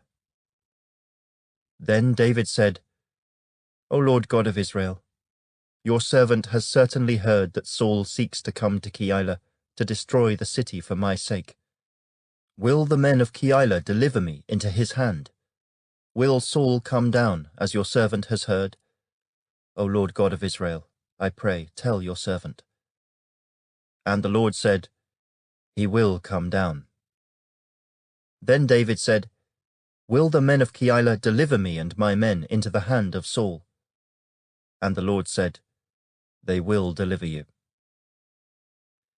So David and his men, about 600, arose and departed from Keilah, and went wherever they could go. Then it was told Saul that David had escaped from Keilah, so he halted the expedition. And David stayed in strongholds in the wilderness, and remained in the mountains in the wilderness of Ziph. Saul sought him every day, but God did not deliver him into his hand. So David saw that Saul had come out to seek his life. And David was in the wilderness of Ziph in a forest. Then Jonathan, Saul's son, arose and went to David in the woods, and strengthened his hand in God. And he said to him, "Do not fear, for the hand of Saul my father shall not find you. You shall be king over Israel, and I shall be next to you. Even my father Saul knows that."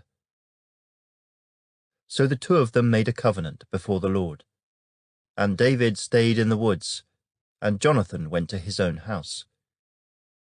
Then the Ziphites came up to Saul at Gibeah, saying, "Is David not hiding with us in strongholds in the woods, in the hill of Hakeilah, which is on the south of Jeshimon? Now therefore, O king, come down according to all the desire of your soul to come down, and our part shall be to deliver him into the king's hand." And Saul said, "Blessed are you of the Lord, for you have compassion on me. Please go and find out for sure, and see the place where his hideout is, and who has seen him there, for I am told he is very crafty. See, therefore, and take knowledge of all the lurking places where he hides. And come back to me with certainty, and I will go with you. And it shall be, if he is in the land, that I will search for him throughout all the clans of Judah." So they arose and went to Ziph before Saul. But David and his men were in the wilderness of Maon, in the plain on the south of Jeshimon. When Saul and his men went to seek him, they told David. Therefore he went down to the rock, and stayed in the wilderness of Maon. And when Saul heard that, he pursued David in the wilderness of Maon. Then Saul went on one side of the mountain, and David and his men on the other side of the mountain. So David made haste to get away from Saul, for Saul and his men were encircling David and his men to take them. But a messenger came to Saul, saying, "Hurry and come, for the Philistines have invaded the land." Therefore Saul returned from pursuing David, and went against the Philistines. So they called that place the Rock of Escape. Then David went up from there, and dwelt in strongholds at En-gedi. Chapter 24. Now it happened, when Saul had returned from following the Philistines, that it was told him, saying, "Take note, David is in the wilderness of En-gedi." Then Saul took 3,000 chosen men from all Israel, and went to seek David and his men on the rocks of the wild goats. So he came to the sheepfolds by the road, where there was a cave, and Saul went in to attend to his needs. David and his men were staying in the recesses of the cave. Then the men of David said to him, "This is the day of which the Lord said to you, Behold, I will deliver your enemy into your hand, that you may do to him as it seems good to you." And David arose, and secretly cut off a corner of Saul's robe. Now it happened afterward that David's heart troubled him because he had cut Saul's robe. And he said to his men, "The Lord forbid that I should do this thing to my master, the Lord's anointed, to stretch out my hand against him, seeing he is the anointed of the Lord." So David restrained his servants with these words, and did not allow them to rise against Saul. And Saul got up from the cave and went on his way. David also arose afterward, went out of the cave, and called out to Saul, saying, "My lord the king." And when Saul looked behind him, David stooped with his face to the earth, and bowed down. And David said to Saul, "Why do you listen to the words of men who say, 'Indeed, David seeks your harm'? Look, this day your eyes have seen that the Lord delivered you today into my hand in the cave, and someone urged me to kill you. But my eye spared you. And I said, I will not stretch out my hand against my Lord, for he is the Lord's anointed. Moreover, my father, see, yes, see the corner of your robe in my hand. For in that I cut off the corner of your robe and did not kill you, know and see that there is neither evil nor rebellion in my hand, and I have not sinned against you. Yet you hunt my life to take it. Let the Lord judge between you and me, and let the Lord avenge me on you. But my hand shall not be against you. As the proverb of the ancients says, wickedness proceeds from the wicked.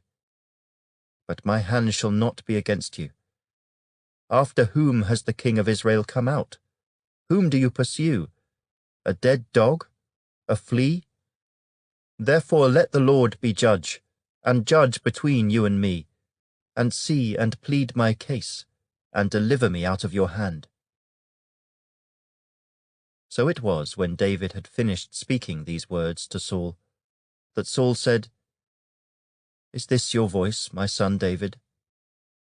And Saul lifted up his voice and wept.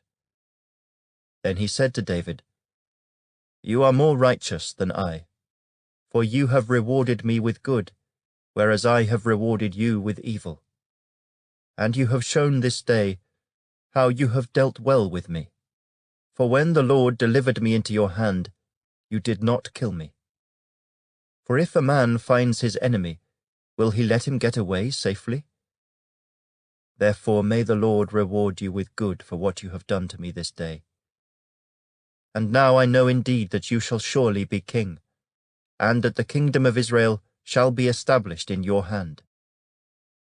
Therefore swear now to me by the Lord that you will not cut off my descendants after me, and that you will not destroy my name from my father's house." So David swore to Saul.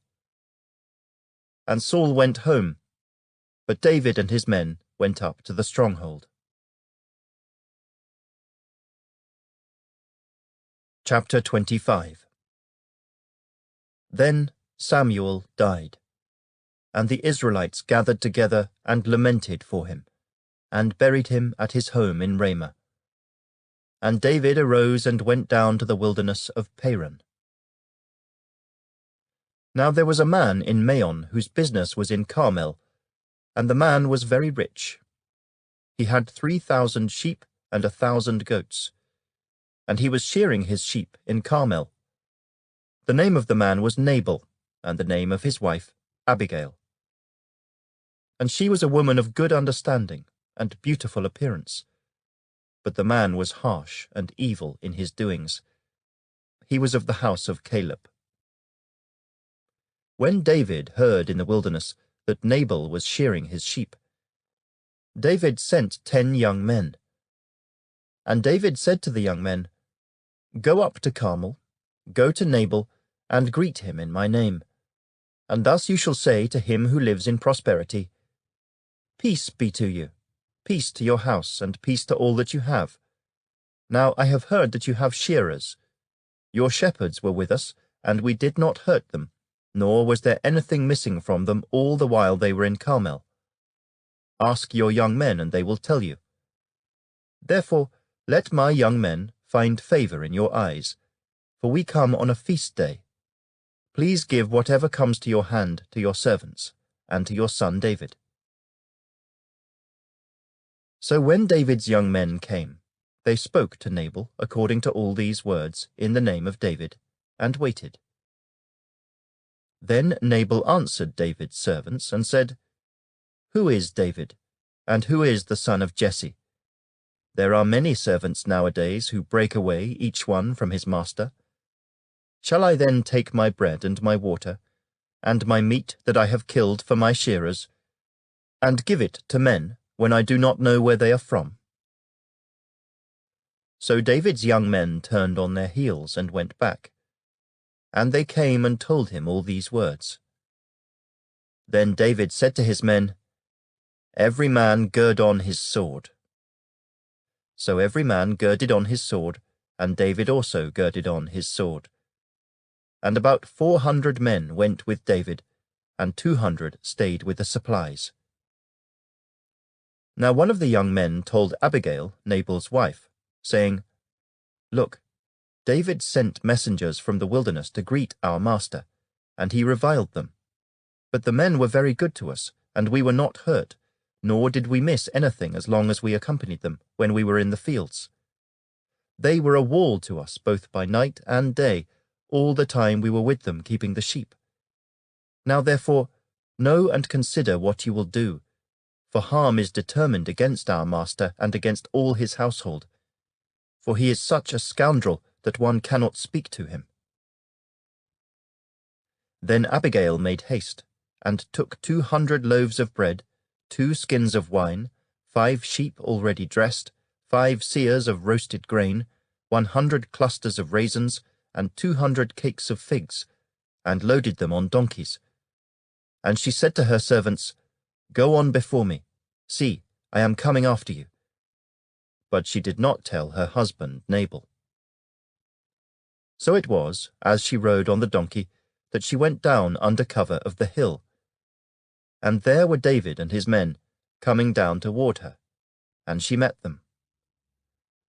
Now David had said, "Surely in vain I have protected all that this fellow has in the wilderness, so that nothing was missed of all that belongs to him, and he has repaid me evil for good. May God do so, and more also to the enemies of David, if I leave one male of all who belong to him by morning light." Now when Abigail saw David, she dismounted quickly from the donkey, fell on her face before David, and bowed down to the ground. So she fell at his feet and said, "On me, my lord, on me let this iniquity be. And please let your maidservant speak in your ears, and hear the words of your maidservant. Please, let not my lord regard this scoundrel Nabal, for as his name is, so is he. Nabal is his name, and folly is with him. But I, your maidservant, did not see the young men of my lord whom you sent.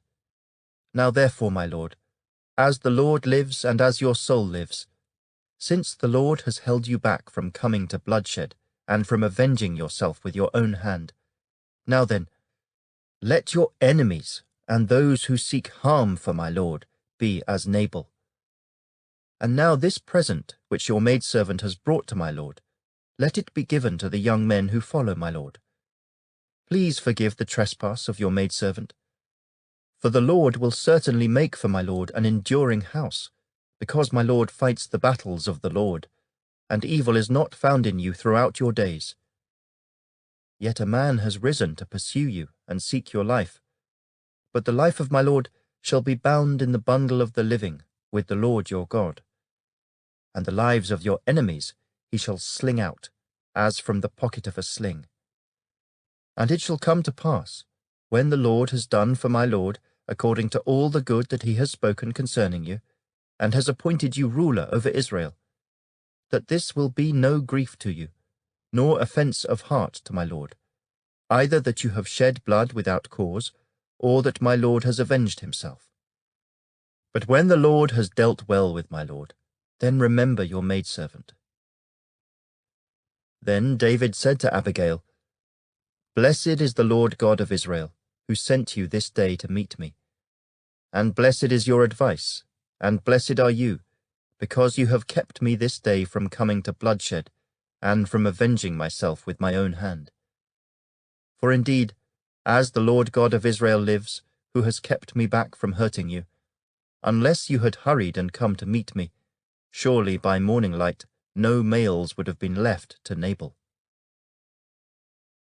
So David received from her hand what she had brought him, and said to her, Go up in peace to your house. See, I have heeded your voice and respected your person. Now Abigail went to Nabal, and there he was, holding a feast in his house, like the feast of a king. And Nabal's heart was merry within him, for he was very drunk. Therefore she told him nothing, little or much, until morning light. So it was in the morning, when the wine had gone from Nabal, and his wife had told him these things, that his heart died within him, and he became like a stone.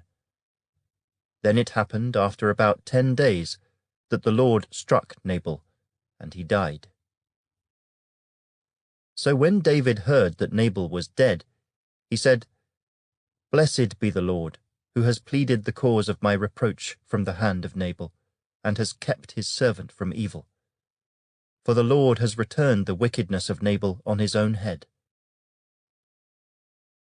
And David sent and proposed to Abigail to take her as his wife. When the servants of David had come to Abigail at Carmel, they spoke to her, saying, David sent us to you to ask you to become his wife. Then she arose, bowed her face to the earth, and said, Here is your maidservant, a servant to wash the feet of the servants of my lord.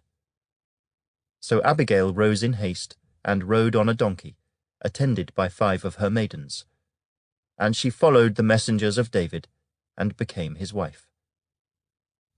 David also took Ahinoam of Jezreel, and so both of them were his wives.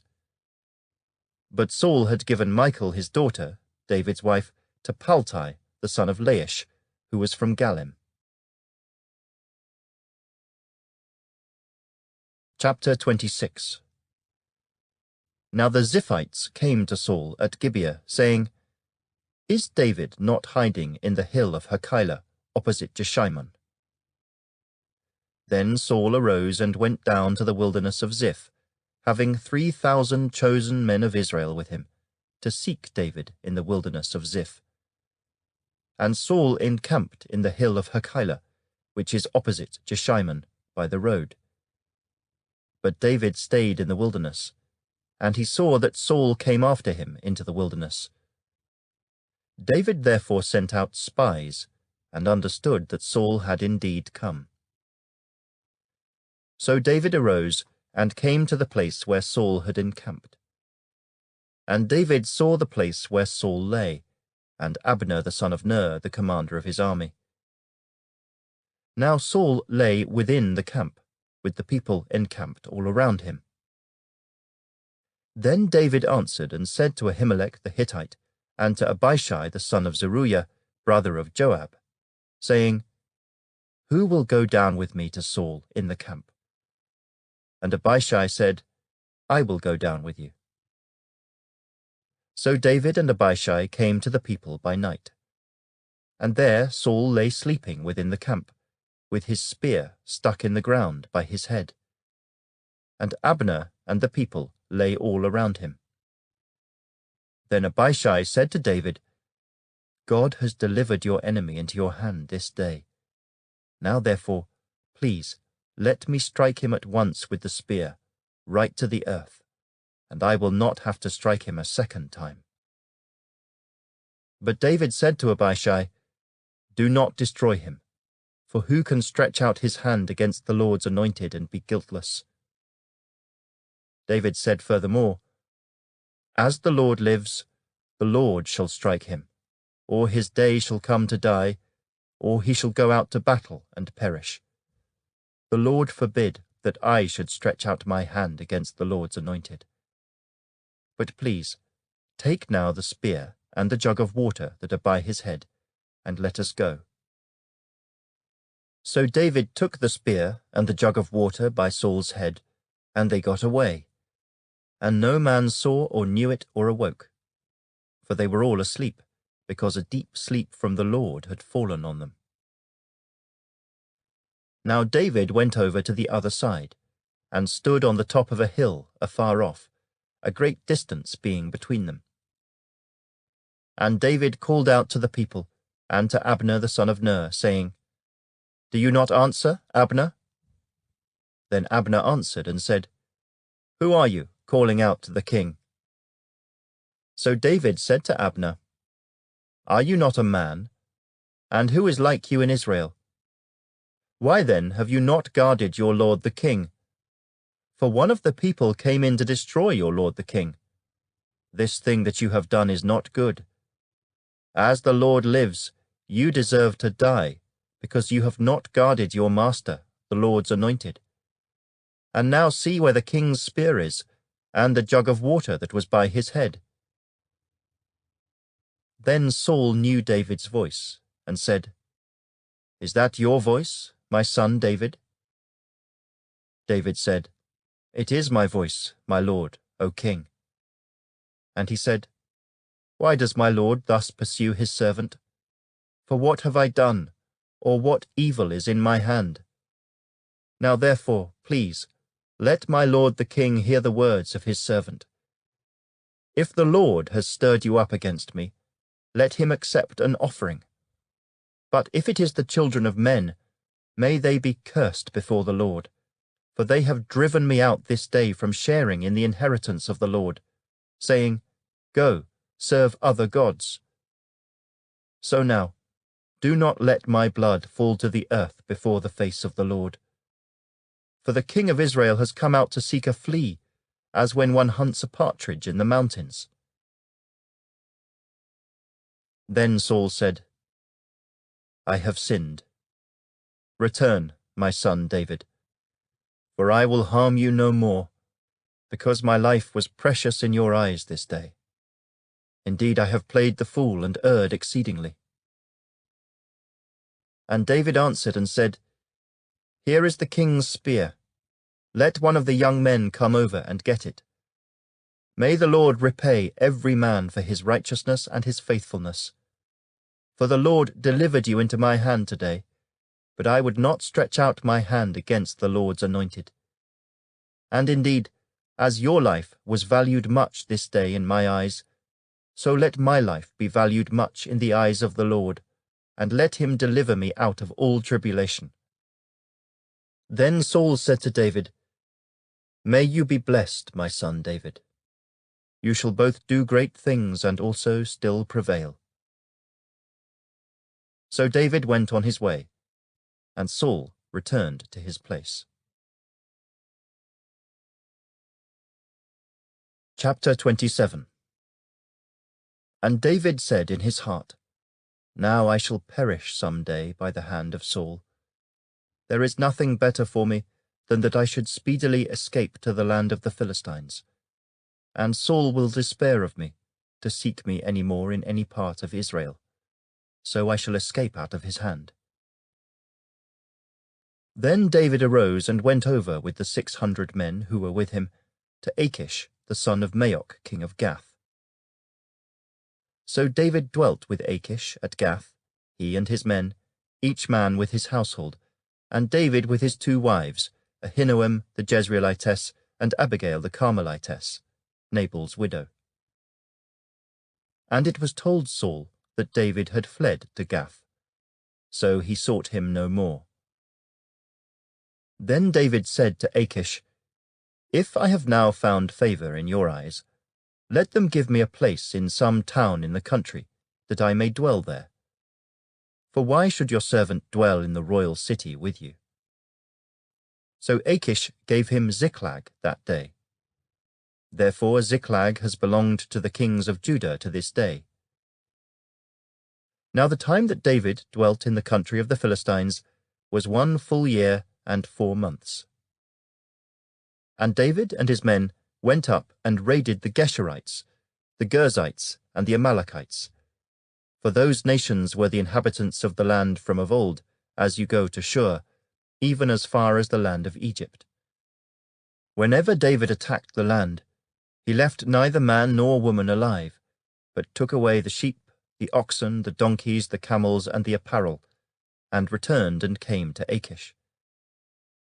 Then Achish would say, "Where have you made a raid today?" And David would say, "Against the southern area of Judah, or against the southern area of the Jerahmeelites, or against the southern area of the Kenites." David would save neither man nor woman alive, to bring news to Gath, saying, "Lest they should inform on us, saying, 'Thus David did.'" And thus was his behavior all the time he dwelt in the country of the Philistines.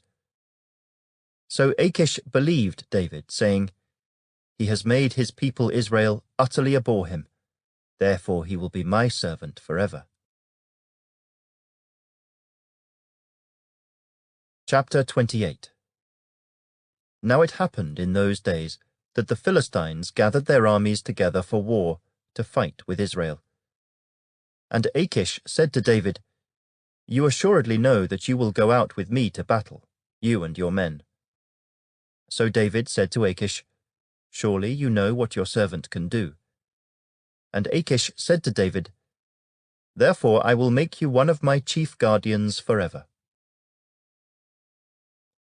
Now Samuel had died, and all Israel had lamented for him, and buried him in Ramah, in his own city. And Saul had put the mediums and the spiritists out of the land. Then the Philistines gathered together, and came and encamped at Shunem.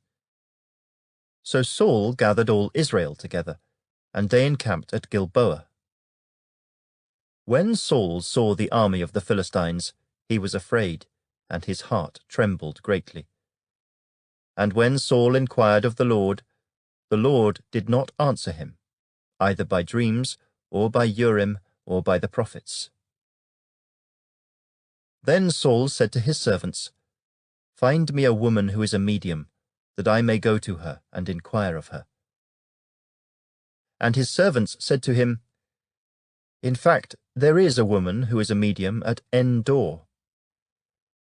So Saul disguised himself, and put on other clothes, and he went, and 2 men with him, and they came to the woman by night.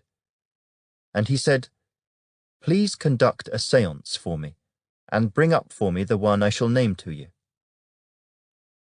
Then the woman said to him, "Look, you know what Saul has done, how he has cut off the mediums and the spiritists from the land. Why then do you lay a snare for my life to cause me to die?" And Saul swore to her by the Lord, saying, "As the Lord lives, no punishment shall come upon you for this thing." Then the woman said, "Whom shall I bring up for you?" And he said, "Bring up Samuel for me." When the woman saw Samuel, she cried out with a loud voice, and the woman spoke to Saul, saying, "Why have you deceived me? For you are Saul." And the king said to her, "Do not be afraid. What did you see?"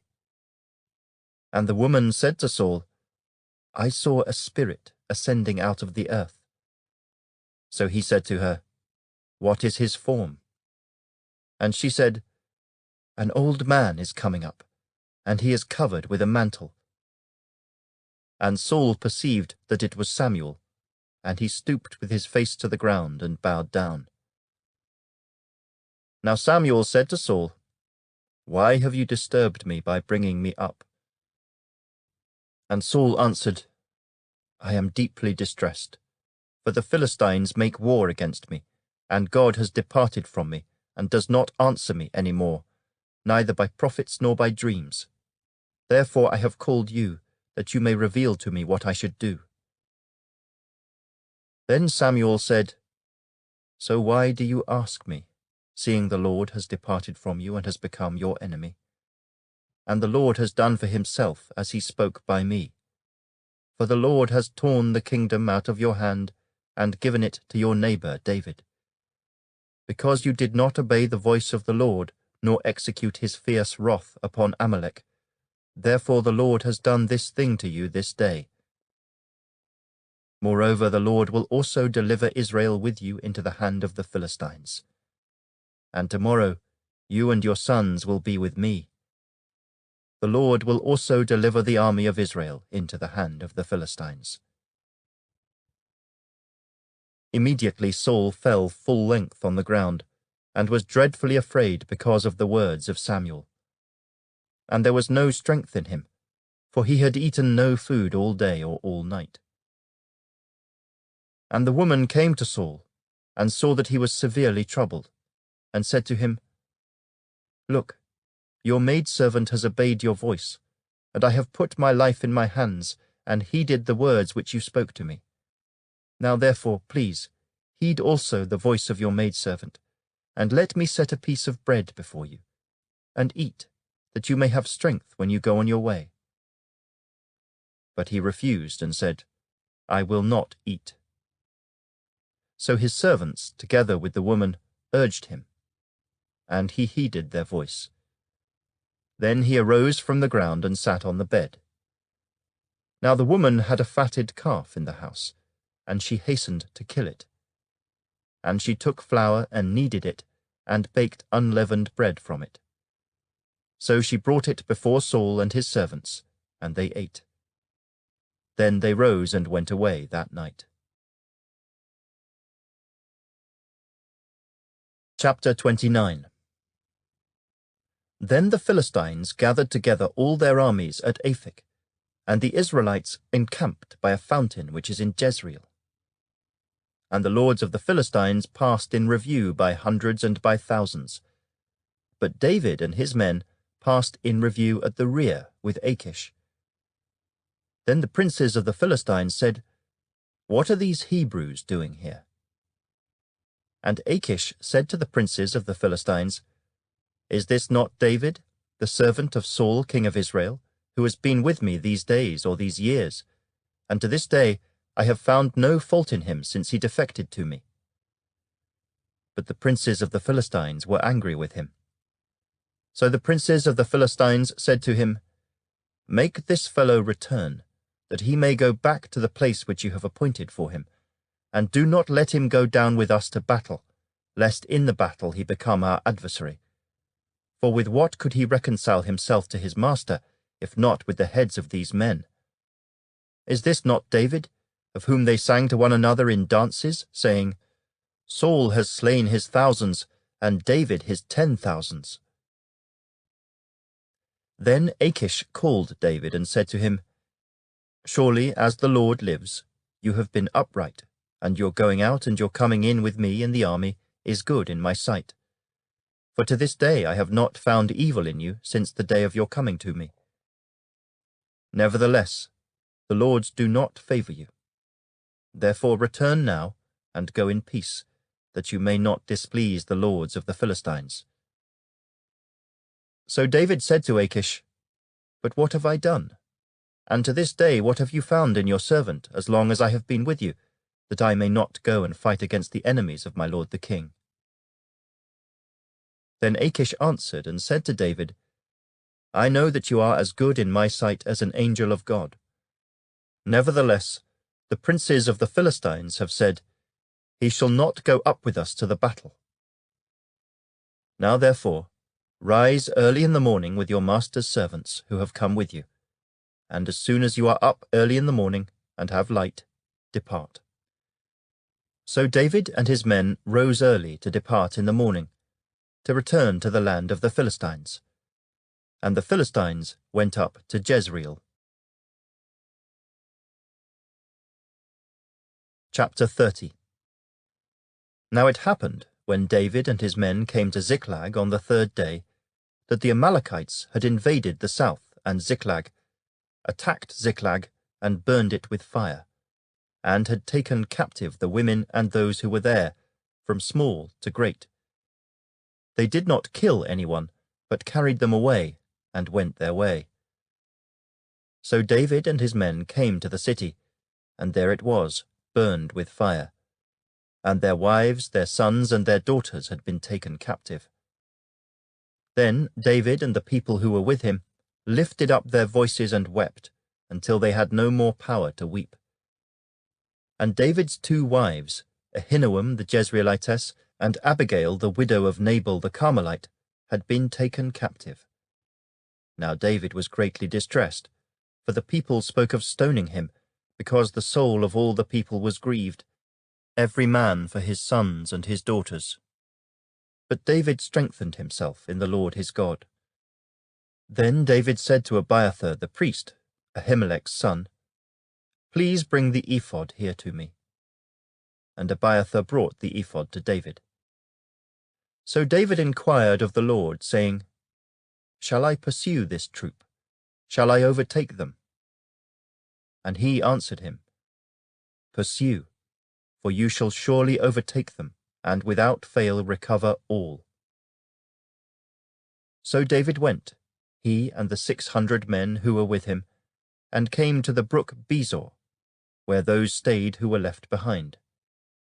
But David pursued, he and 400 men, for 200 stayed behind, who were so weary that they could not cross the brook Besor. Then they found an Egyptian in the field, and brought him to David. And they gave him bread, and he ate, and they let him drink water. And they gave him a piece of a cake of figs, and 2 clusters of raisins. So when he had eaten, his strength came back to him, for he had eaten no bread, nor drunk water for 3 days and 3 nights. Then David said to him, "To whom do you belong, and where are you from?" And he said, "I am a young man from Egypt, servant of an Amalekite, and my master left me behind, because 3 days ago I fell sick. We made an invasion of the southern area of the Kerethites, in the territory which belongs to Judah, and of the southern area of Caleb, and we burned Ziklag with fire." And David said to him, "Can you take me down to this troop?" So he said, "Swear to me by God that you will neither kill me nor deliver me into the hands of my master, and I will take you down to this troop." And when he had brought him down, there they were, spread out over all the land, eating and drinking and dancing, because of all the great spoil which they had taken from the land of the Philistines and from the land of Judah. Then David attacked them from twilight until the evening of the next day. Not a man of them escaped, except 400 young men who rode on camels and fled. So David recovered all that the Amalekites had carried away, and David rescued his 2 wives. And nothing of theirs was lacking, either small or great, sons or daughters, spoil, or anything which they had taken from them. David recovered all. Then David took all the flocks and herds they had driven before those other livestock, and said, "This is David's spoil." Now David came to the 200 men who had been so weary that they could not follow David, whom they also had made to stay at the brook Besor. So they went out to meet David, and to meet the people who were with him. And when David came near the people, he greeted them. Then all the wicked and worthless men of those who went with David answered and said, "Because they did not go with us, we will not give them any of the spoil that we have recovered, except for every man's wife and children, that they may lead them away and depart." But David said, "My brethren, you shall not do so with what the Lord has given us, who has preserved us and delivered into our hand the troop that came against us. For who will heed you in this matter? But as his part is who goes down to the battle, so shall his part be who stays by the supplies. They shall share alike." So it was from that day forward. He made it a statute and an ordinance for Israel to this day. Now when David came to Ziklag, he sent some of the spoil to the elders of Judah, to his friends, saying, "Here is a present for you from the spoil of the enemies of the Lord." To those who were in Bethel, those who were in Ramoth of the south, those who were in Jattah, those who were in Aroer, those who were in Siphmoth, those who were in Eshtemoa, those who were in Rachel, those who were in the cities of the Jerahmeelites, those who were in the cities of the Kenites, those who were in Hormah, those who were in Korashan, those who were in Athak, those who were in Hebron, and to all the places where David himself and his men were accustomed to rove. Chapter 31. Now the Philistines fought against Israel, and the men of Israel fled from before the Philistines, and fell slain on Mount Gilboa. Then the Philistines followed hard after Saul and his sons. And the Philistines killed Jonathan, Abinadab, and Malchishua, Saul's sons. The battle became fierce against Saul. The archers hit him, and he was severely wounded by the archers. Then Saul said to his armor-bearer, "Draw your sword, and thrust me through with it, lest these uncircumcised men come and thrust me through and abuse me." But his armor-bearer would not, for he was greatly afraid. Therefore Saul took a sword and fell on it. And when his armor-bearer saw that Saul was dead, he also fell on his sword and died with him. So Saul, his 3 sons, his armor-bearer, and all his men died together that same day. And when the men of Israel, who were on the other side of the valley, and those who were on the other side of the Jordan, saw that the men of Israel had fled, and that Saul and his sons were dead, they forsook the cities and fled. And the Philistines came and dwelt in them. So it happened the next day, when the Philistines came to strip the slain, that they found Saul and his 3 sons fallen on Mount Gilboa. And they cut off his head, and stripped off his armor, and sent word throughout the land of the Philistines to proclaim it in the temple of their idols and among the people. Then they put his armor in the temple of the Ashtoreths, and they fastened his body to the wall of Beth-shan. Now when the inhabitants of Jabesh-Gilead heard what the Philistines had done to Saul, all the valiant men arose and travelled all night, and took the body of Saul and the bodies of his sons from the wall of Beth-shan. And they came to Jabesh and burned them there. Then they took their bones and buried them under the tamarisk tree at Jabesh, and fasted 7 days.